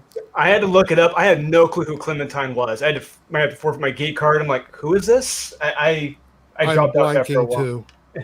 I'm Who's blanking. Clementine, Jimmy? Clementine is the main character from the Walking Dead Telltale series. Yeah. And she is an actual badass woman, and not like this Carol Danvers right now. But seriously, she is awesome. Like, this story in the Telltale games was enthralling. It felt like you were there. Feels And like the next everyone- Harley Quinn to me. They're going to ruin the character. I'm sorry, Jimmy. I didn't mean to raid on your parade. You know what, Wes? You know I'm what? just teasing you. I'm just. I see the dynamic now, Jimmy. This I is see, it. see why He they calls bring you out up. here? He calls you up and he shits on you. Ah, come on. That's pretty much how it I'm is. just teasing. So everyone's been asking for Clementine to be in the comics since the first arc came out, which was I want to say 2010. And he was like, no, she's not part of the story. And apparently now she's coming in, and I can't wait. I seriously can't wait. What does Kirkman usually do with characters that are well loved that he brings in after there's been a lot of, yeah, They're there gonna be you go, tortured Yul. and murdered I or just saw something. Yul's face. There you Name? go. Yep. Pele, Yeah. are you seriously gonna talk shit about Robert Kirkman right now? No, I'm just saying Listen. that is his MO. Operandi. Yeah, that's He would his not MO. kill her. He's the George please. R.R. He'd Martin kill of anybody. comic books. He'd kill anybody in comics for a few bucks. He loves the shock value, and I understand why he does. It Him, does Mark break. Millar. Who's the other Mhm. edgelord? There's one more that I'm forgetting, but that's Ellis? what they do. Was that? Ellis is Warren Yeah. Ellis. Yeah, Warren Ellis. Yeah, Garth Ennis. Garth Yeah. Ennis, that's the one I was thinking of. That's the other one. Absolutely. But they are the George R.R. Martins of comic books. You like people a are character, talking about it's it. time to fuck them It's up. a regular on their toes. It's great. Anyway, the people hold are up. talking about this. People are talking about this series, and I think it's going to sell well. So I'm Oh, yeah. excited. It's going to sell really well. Is it smart, Pele? They're basically packing in backup stories with other characters from other Skybound series, kind of generate some interest in maybe, what is it, Assassination, There's some other titles in there. I think it's pretty smart if they want to pump up the visibility of some of those titles.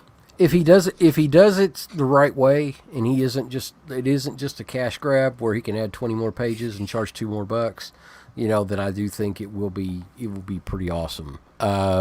I suspect that he won't, because he's not really quite that greedy, but he is coming back to this series. He is coming back to Walking Dead, so because he wants more money. So, and I don't blame him. It's a money printing machine, and it caught everybody off guard when it dropped, when it was dropped and the series ended. So, I'm excited for it as far as sales. I've never been a big Walking Dead fan myself, but I am excited for it in sales, and his name has an incredible amount of weight because of, Invincible right now being on everybody's mouth, everybody's lips right now. So, yeah, it's going to be huge, and I think that any retailer that isn't ordering heavy either just doesn't sell independent comics or they're stupid. So, all right, Yule, I gotta ask you, what is up with this Rick Grimes holding a lightsaber noise? Is that just to get me excited about Star Wars? Or is that something to do with Walking Dead? I don't know. Do you have an answer, Jimmy? Oh, yeah, I do. please. It's not Rick Grimes. It's actually, I'm guessing, Nathan Cole from Oblivion Song, because he has like this. He made this sword out of like his teleporter thing, which is basically like a lightsaber. So that's my guess. All right, I'll go with that since I don't know. As far as Kirkman is concerned, though, don't question him really. And he's playing with his money also, house money. Consume I guess entertainment, is what it is. and then consume more entertainment from Robert. Don't ask questions, just consume. Yeah. It kind of is that way. He's really good at getting you hype. Like talk about someone that does stuff that is unlike Marvel. Here he has Invincible coming out on a weekly basis. Mm-hmm. People are really hyped for it. I'm ordering the omnibus for people because they want to get caught up to the television program already. And it's like, oh my God, this is like Game of Thrones when I sold the novels. There you go. There it is. Yep. And they're available at your comic store, or your comic store can order them. So, yes. Or, the other things people do. But, yeah. So, and then here he is. He's going to have this comic come out. It's not going to just be a comic book. It's going to be all the crap that he has for his company. It's going to be a celebration of, 10 years and, the future. And Kirkman's cool that way. I really enjoy it. Like, I'm not always the biggest fan of everything that he does, but I really like the way he goes about doing things. You never hear anything about him for the most part.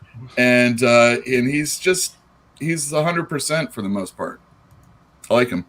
Also, he's been helping out comic shops quite a bit by just giving them like random issues at the most randomest time, just dropping them off, and without even giving them without even charging them, he just goes, "Here's money, just take it." I feel he definitely does not show up here in Tennessee doing that shit. And my comic shop. In my comic shop, they get packages from random comics from him, and it's just free. And they're like, okay, cool, thanks. In fairness, I think he's making up for the fact that he fucked them all by just no announcement, canceling the main series. Oh, the fact that he already had. Yeah, he was selling $194 and $195 on the fucking Diamond Diamond website with fake. With I fake. appreciate that.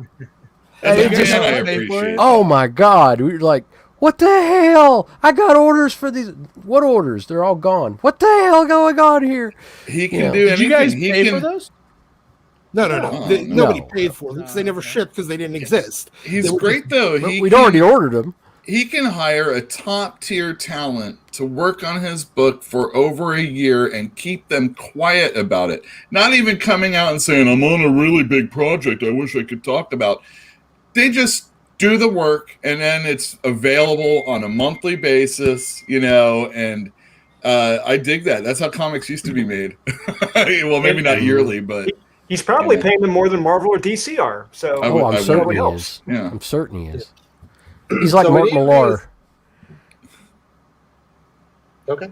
We do need to say thank you to Kenneth Dowling for supporting the channel. On Kirkman, if any of you aren't watching Invincible on Amazon, watch it. Best superhero show on right now. Thinking of getting the comics too. Drew, should he get the comics? Should he get that omnibus? Absolutely, the compendiums. Yeah, not only is it a good read, it's a good workout too. It's very solid. And that's like the best Ryan Otley you're going to get. That's like pretty Absolutely. Spider-Man, like still at the top of his game, Ryan Otley. Consistent. Or you can get it in hardcover. What Or are they you can running? get 50? the ultimate 64? editions that are a little The Ultimate cheaper, Collection. but they still have like 11 issues per book. But this book is so good, dude. It's goddamn good.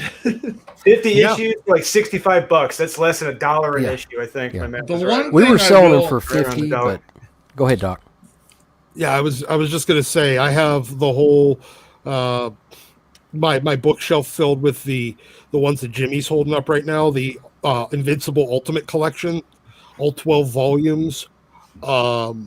It's dope as hell, oversized hardcover.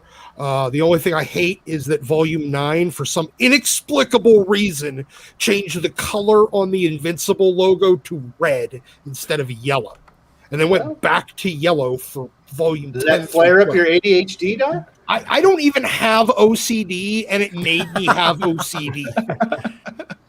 It's also one of the funniest comic books you will ever read. The jokes in there are hilarious.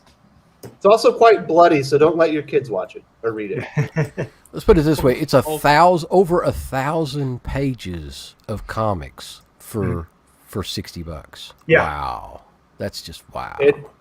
Thank you very much to Kenneth Dowling. We do have a question from Atomic Hound, Drew. Does Comics Elite have a storefront in Indianapolis? Absolutely. We're located in Beech Grove, Indiana, right off 465. You can see us from the interstate. Just turn off Emerson Avenue and, right down the road. You guys hiring? Email, we can talk to Sean.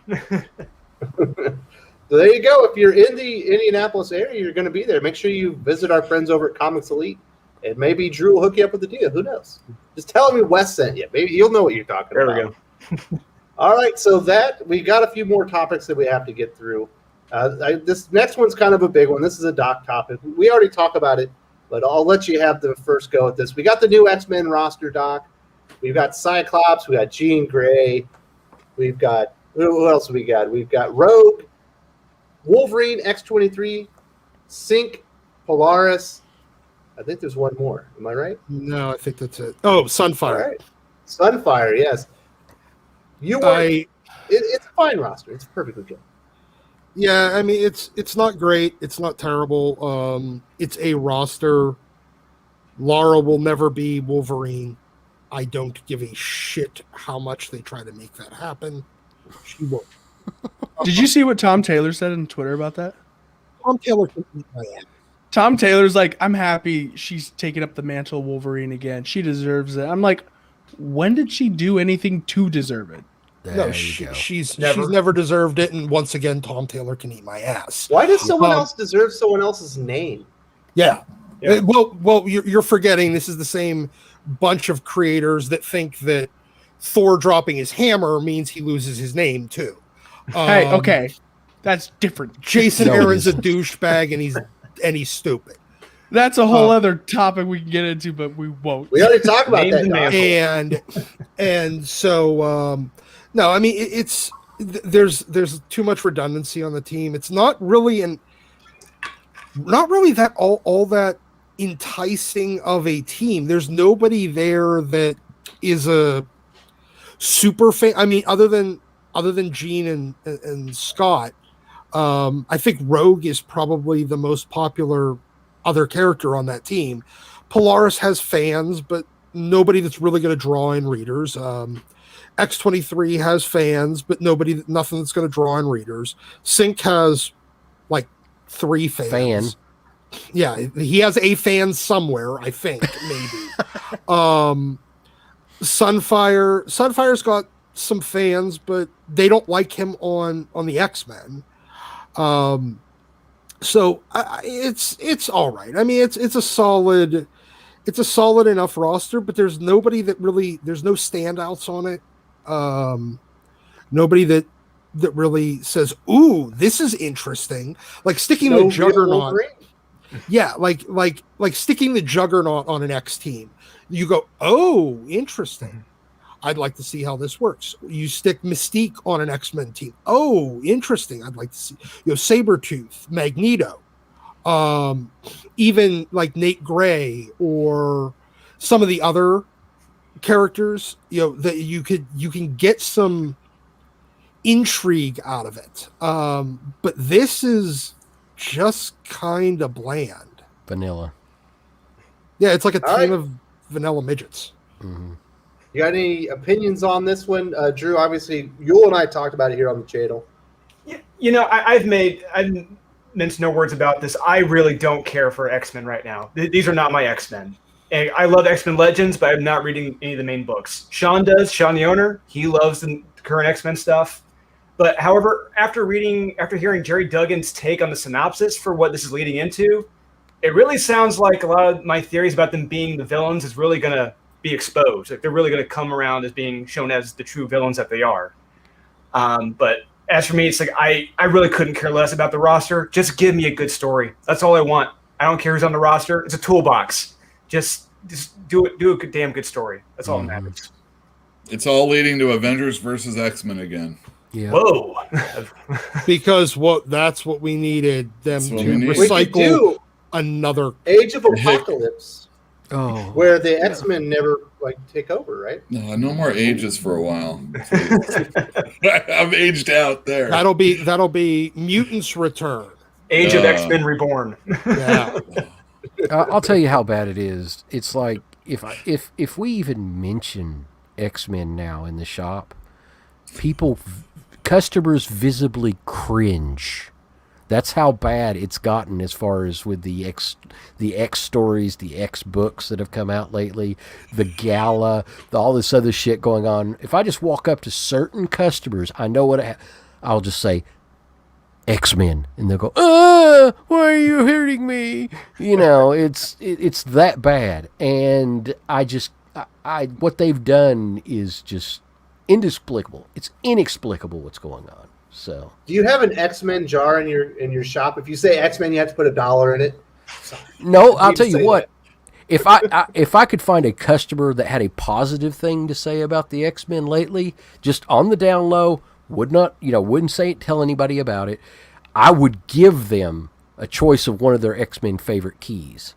If they had something, just randomly walked in and said something positive to say about the X-Men, but no one would do it. So, Aliens is good. But it's like it's tough. It's so it's a painful. Really good book. It really I like is. Cable okay. Now the irony is X-Men back issues and X-Men keys, with important characters. So first appearance Polaris, first appearance of Havoc. The good solid keys, they sell like gangbusters. All that stuff is selling. Claremont's earlier books, 94 through 150, sell like fire. Because you old timers aren't getting with the program, Pele. Come on. And no, it's the new timers that want great X-Men storytelling because the old timers already have the books. It's the new guys that are going, I want in on that. I want in on this stuff. And that stuff sells extremely well. But new stuff, And I guarantee you, if there's a new kid coming in through our shop, if I hold up a Uncanny X-Men cover by Silvestri, any one next to one by Pepe Larraz or whoever else, they're going to take the Mark Silvestri one. Damn right. Any day of the week. Yep. Twice on Thursdays. So we do have a super chat from Kenneth Dowling. Thank you so much for supporting the channel. Very generous. Best X-Men roster of all time is from Mutant Genesis Blue and Gold team. Till this day, when people think of X-Men, they think of this iteration, #1, first issue inspired by the 90s cartoon. Doc, that's true. A lot of people do think of X-Men as that cartoon. He's not wrong. It is the quintessential X-Men roster, having the blue team and the gold team on, one in adjectiveless, one in uncanny. There? She seems so worthless. Jubilee was there as the replacement for Dazzler because Chris was tired of having to Well, no, he was tired of having to ask permission to do things with Dazzler the same way he put in Gambit because he was tired of having to ask permission just to do things with Longshot. So he created Gambit and Dazzler and Jubilee to replace them and have a similar power sets. Which is a damn shame because Gambit is an awesome character.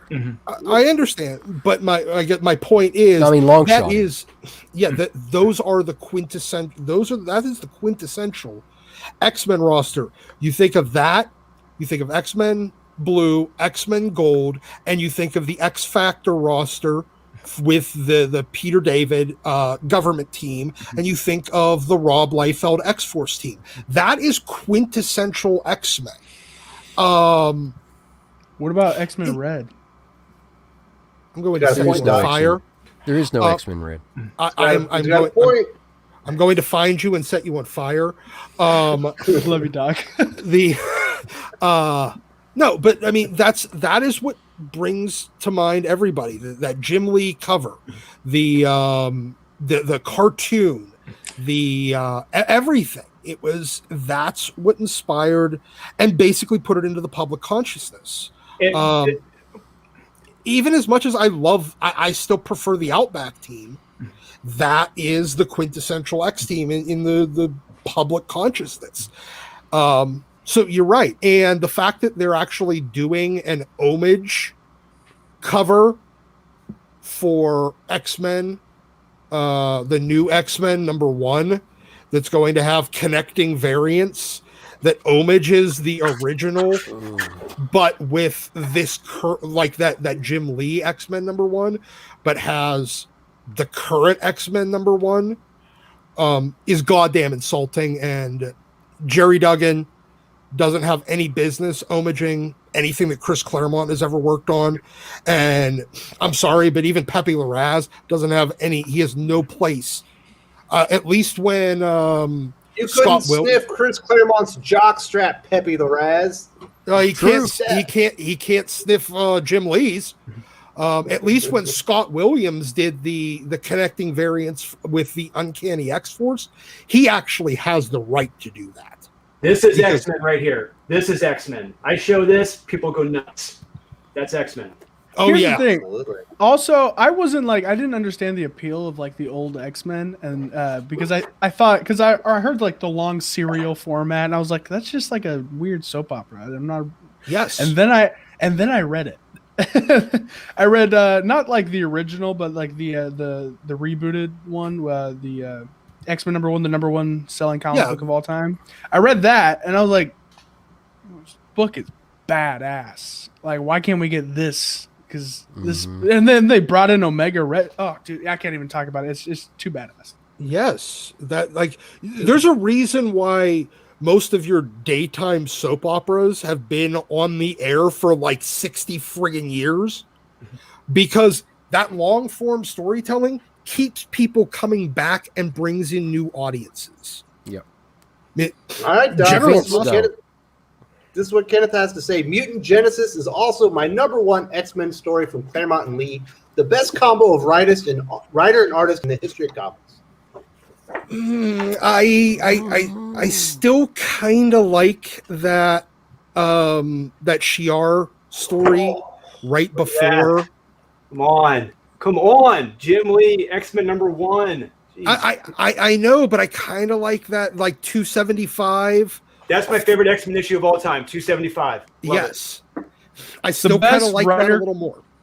The best writer-artist combo in the history of comics. I'll say this right now. Mike Mignola, Hellboy. That's all you got to do. Yeah, but I mean, dude, I bought that artist edition the other day, and Jesus Christ, I think I've just poured over it 20 times already. It's one of the probably. I thought the David Mazzucchelli Daredevil one was the best, but this one, oh my god, it's just seeing Jim Lee's pencils enlarged like this. This is perfect. This is probably one of the best things on the planet. Love it. Yeah. Right, so thank you very much to Kenneth Dowling, and we got Drew talking about pencils enlarging. This will be enlarging a lot of pencils. Trust me, you see these up close. All right, Drew, what happened to X-Men? Trey Michael wants to know. I don't know. I think it was like a loss of testosterone, a loss of action, a loss of just a big explosive art.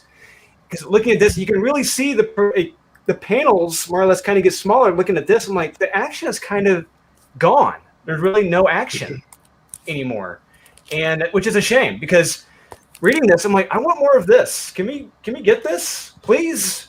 It's gone. I think that's what it is. The testosterone's gone. The spirit of Heather Antos. I mean, but no, I mean he's not wrong. There, all of the energy just got sucked out of it.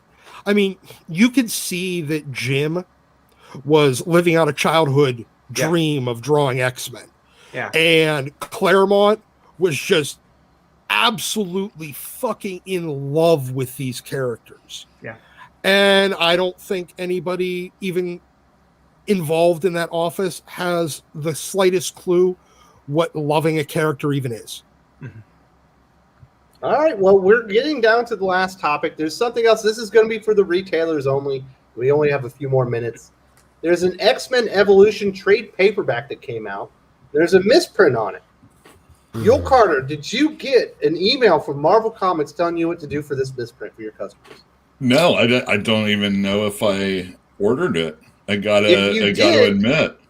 This is what Marvel would tell you. On Diamond's website, you can download and print out the correct page and give it to your customer, or you can email it to them. I remember when they did those black and white essentials. I think it was actually DC, though. It was something like Strange Adventures or something in their showcase line. I think they sent like photocopied pages that you're supposed to throw in there. So now you have to do the work, is what you're telling me. I have to do the work. We did that. We had the same situation, and got the email. My manager's like, "What the fuck?" And he sent it to me. They're not going to print the book and give you the product that you paid for.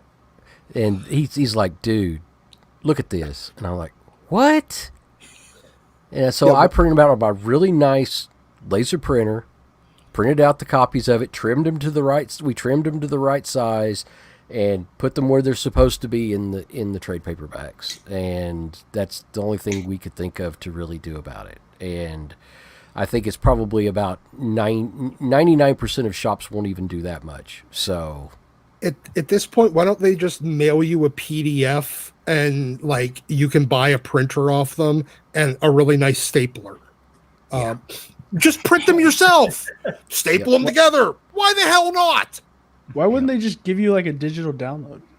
Well, they're offering that too. Yeah. No, I mean like a full for the full. Oh, they're offering the full thing as well. Okay. Some people want it in their library as part of their collection. Yep. Yeah. You want it printed correctly in your collection. They're not going back to print on it and reprinting it correctly. They're just giving you a digital file that you can shove in there like a bookmark. Yeah. Yeah. So you can see doesn't this just prove that Marvel's going downhill? Because a little bit ago it said in the article that another book printed out double of the lettering, and they just brought it all back, recalled it, and then gave him back the thing they ordered. That was DC. That was DC. DC. Mm-hmm. Yeah, DC. Oh, DC. Well, okay. Well, still, but why wouldn't they just... Marvel's penny pinching. Yeah, so this just proves that they can't afford it to recall everything. It's like this. It's not an expensive paper. It's not an expensive book. It's like, I think it's like $12, $13, something like that. It's not an expensive book, but it's just the idea that, on a cheap book like that, they just can't make it right. You're not wrong. They're looking. I can almost guarantee that this is a case of, well, we only had like 2,000 orders or 1,000 orders. We're not going back to print for this. F it. We only ordered 3 copies because we had two pre-orders and 1 for stock. So yeah, it's probably a F it, ship it situation. where they just don't care, and they're essentially giving. Hey, by the way, we finally hit the point where comics are now giving you downloadable content for day zero or 0 day errors, like when you stick in a game in your Xbox and the disc won't play because it's screwed, and you got to download stuff from Xbox Live just to make it play. I don't know. I just saw that, and I was dumbfounded. I couldn't believe it, Drew. They're not going to make it right and reprint the damn book. It's not worth the time, money, or effort, apparently, to them. That shows how much X-Men Evolution means to them. Well, and their customers mean to them. Yeah, and their customers. I mean, I do know on our end, we probably ordered maybe one, maybe, if that. I don't know, probably none. I would be surprised if a lot of stores ordered heavy on this. But well, yeah. The people that ordered it, the people that pre-ordered for us are the people that ordered for their kids. Because this is like 4th, 5th grade stuff, stuff like that. It's not, and they're trying to get their kids into comics and stuff. Yeah, and I can understand that. Maybe it's because the end reader isn't going to be that sophisticated and probably wouldn't even catch on that the panels are wrong. But assuming they even got to that page before they just tapped out and threw it in a pile and just said, "Yeah, Mom, I finished reading that. Yeah, can I get my cake now?" So I do need to say thank you very much to Jackass Whiskey and Pinot Beans. That is a fabulous screen handle, by the way. Congratulations. That's a good one. For the $5 super chat, need a reason to buy current comics. I have money. I bought Outsiders and Others first edition Arkham a few years ago for $3,000. Not clipped. Was that a good buy, Pele? What do you think? Oh, sure. I mean, I think that yeah. I mean, that's a healthy price. Is the first edition Arkham Asylum going for that much? No, but it's. I don't know. I books and first prints don't mean the same. There's a lot of weird. There's a lot of strange stuff. It's like you've trimmed, untrimmed. There's a lot of stuff out there that's like rarefied air of collecting. And the people will pay a lot of money and even more than that for certain things. So what does not clipped DJ mean? Dust jacket, I'm assuming. Yeah. So that probably happened a lot. A lot. From a lot of bookstores probably. Mm-hmm. But it's probably it's not probably. It's a very rare, if you're looking for that particular thing. So yeah, it's but he wants a reason to buy new comic books. He's got money. He's willing to pay, but he can't find things to fit his appetite on the current release. Golden Age.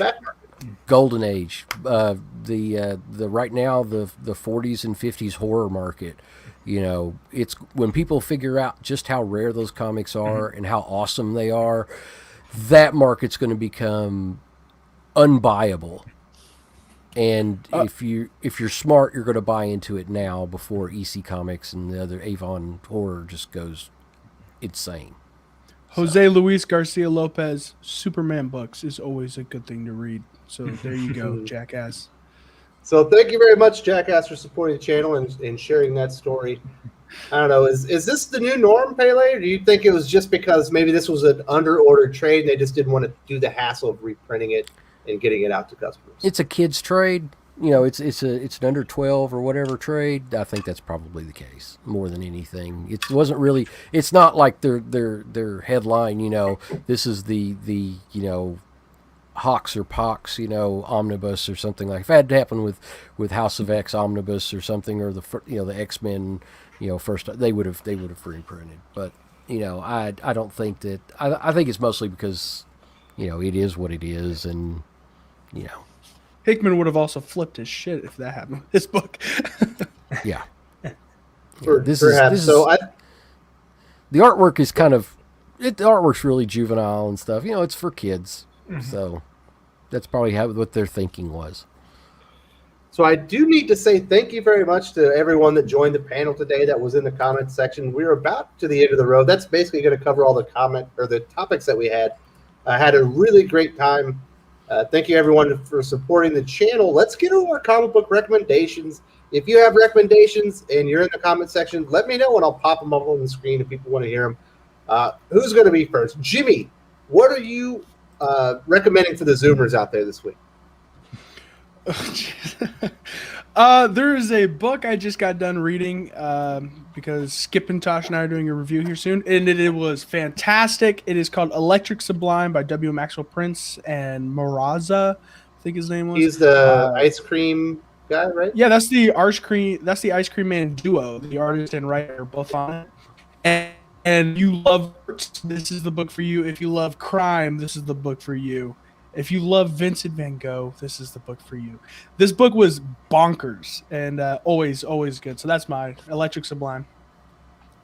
Boom. There you go. Electric Sublime. I have not had that one. That one's going on the list. Drew, what are you guys recommending over at Comics Elite this week? So I'm fairly certain Sean will agree with me when I show these. Ultra Mega by Image Comics. Fantastic. Spider-Man, Spider Shadow by Chip Zdarsky, which you can get at comicselitecomics.com. Orphan in the Five Beasts by Dark Horse. Fantastic art, fantastic story. Issue 2 comes out this week. Space Bastards by Humanoids. This is tasteless, disgusting, and offensive, and I love it. One of the best out there in the market. And, of course, Jim Lee's X-Men Artist Edition. Cannot go wrong. And $65, huh? $165. $165. There we go. That's more like. Oh yeah. Oh, and the Invincible Compendium too. Remember? Yeah. That was yeah, the $65. $65. Buy Invincible, everyone. Just watch the show on Amazon. You don't need to read the comic. It is very. You always need to read different. the comic. I'm dicking around. Doc, what are you recommending this week? I am recommending Maestro, War and Pax. I think the new issue came out. I'm recommending that people not purchase, but find a way to read Children of the Atom #2, just for your sheer amusement. Especially since we have a review coming up. I think it'll be out Monday, yeah. And it's worth the read.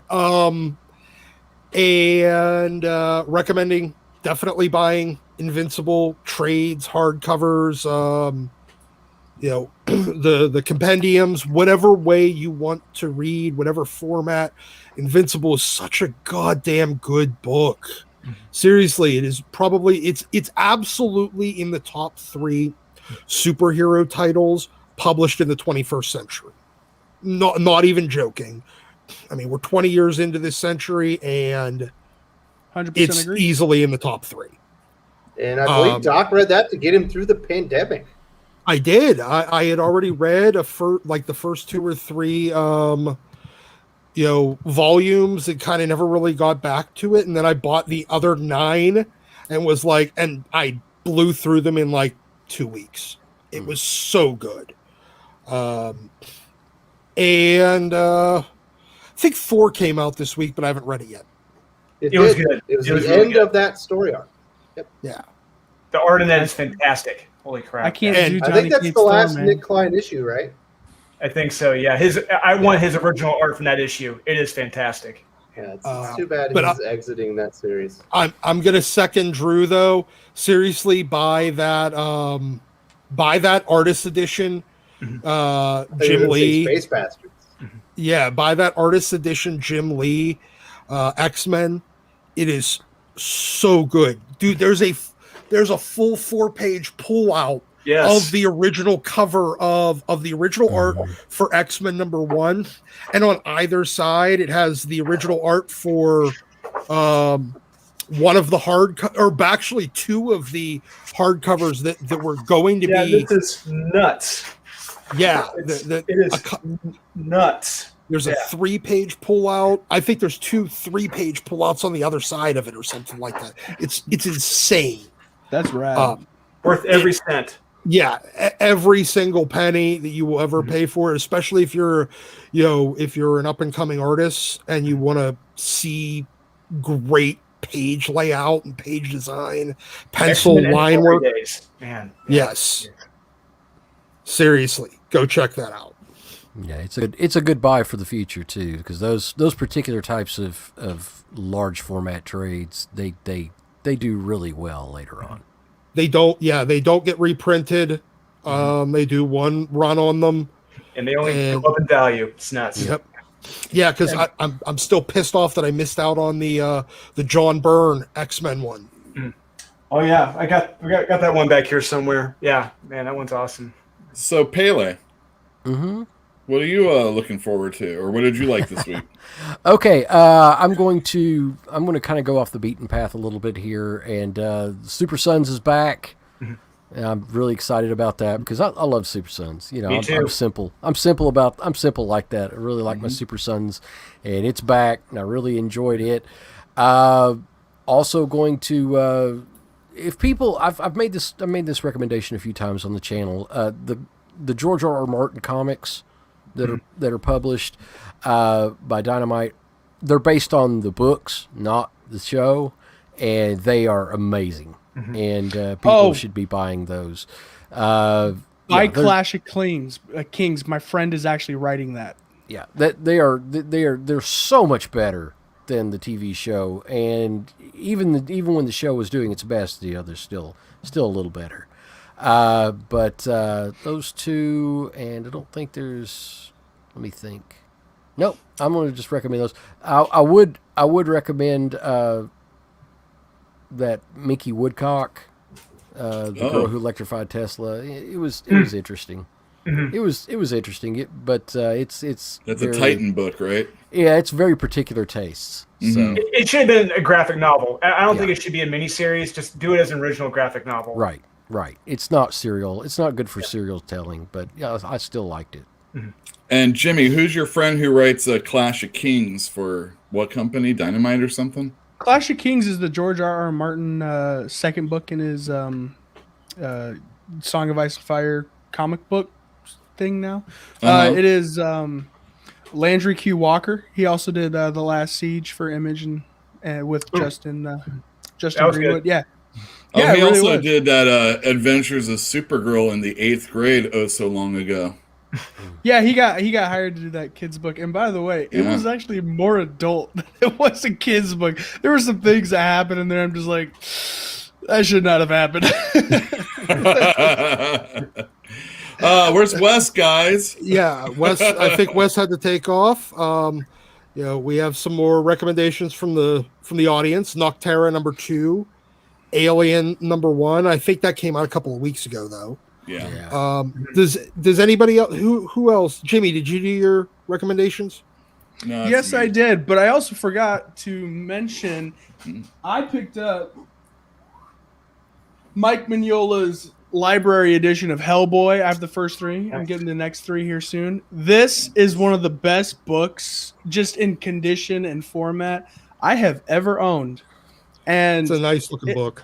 and it sits on your shelf, and it's beautiful because all of them are the same, and not one of them has a different weird coloring title like Invincible. I just want to throw some shade. But yeah, and it's also in chronological order. So you pick it up, you read it from first print when it was first published to the last book, and also it's also has bigger panels so you can see the art in its most beautiful form, because Mike Mignola is the greatest comic book artist of all time. Fight me, Doc. That's it. That's all I got. What about you, Yul? What do you recommend in the shop today? All right, so Grendel came out finally again. This is Matt Wagner's 8-issue miniseries that got delayed because of COVID. So issue 5 came out. You can jump right on in. It's easy to read. Nonstop Spider-Man #2. A lot of Spider-Man talk, but we didn't really talk about Bachalo. He's great. Good. I love Joe Kelly. Beta Ray Bill #1. It's getting a second printing. It's going to be a widescreen Daniel Warren Johnson cover, so you should get that if you haven't already. Or if you like extra covers, you should get that. And then we talked about it, Amazing Fantasy. If you want more Carrie Andrews, you should get Erratic. Both great series. Or one great series. One, I'm sure it's going to be great. Oh, I'm going to interject. Daredevil 29. I want to recommend that. Cool. Well, we have. Oh, he's Power back. cut out momentarily. I was going to say God, we did have. you- I was going to get to the Started super getting chat worried right there. now. I was going to get to Okay. the super Get to- chat from You got Kenneth Dowling just now. Go for it. And Kenneth Dowling sent a $10 super chat. Thank you so much, dude. You're a huge contributor to the channel. Recommends Spider-Man Spider Shadow by Chip Zdarsky. It's the What If book that came out this week. Another Chip Zdarsky book, Daredevil, which I know Wes is a huge fan of. Absolutely. Batman 107 and Thor. The Lee and Claremont, if not number one, should be in the at least in the top 5 of writer-artist combos. I can't disagree. I you know what? I think the only combination that I liked better with Claremont was Mark Silvestri, and that's just because I'm a huge fan of the Outback era. Sylvester's Wolverine too. Yes. Inferno. Yeah. If you weren't gonna show up, Wes, we were gonna start fighting about our favorite X teams, but thankfully you showed up. You know, sometimes power cuts happen, and it looked like you were a little bit disgusted with what the doctor said there. That's another show. So thank you very much to Kenneth Dowling for supporting the channel. I've got some recommendations before we get out of here. Batman Urban Legends #2. Just read the Chip Zdarsky story. Don't read the Cecil Castellucci, Matthew Rosenberg. The Brandon Easton stuff's okay. Also, Nottingham #2. If you're not reading that Nottingham series, I think it's from Mad Cave. It's really cool. It's like Robin Hood meets Guy Fawkes. It's like a weird, crazy, scarier version of the Merry Men. They're like terrorists in the Robin Hood like setting. So that one's a really good series. I hope everyone had a good time. I'm sorry if I didn't get to put everybody's recommendations up. I did have a power outage and we had to check out there for a minute. I'm glad I was able to come back. Thank you all for joining us, and we'll be right here next. We'll be here next week for the Comics Aficionados. I think we're going to have Doug Ernst and maybe a couple other people. Awesome. Excellent. Nice. Take care, guys. Wash your ass. Twice. And he's gone. And Jimmy, he left. Oh. Are we still live? Oh, damn, we're still Yes. live too. So I I have guess no that idea. X-Men conversation is happening. Oy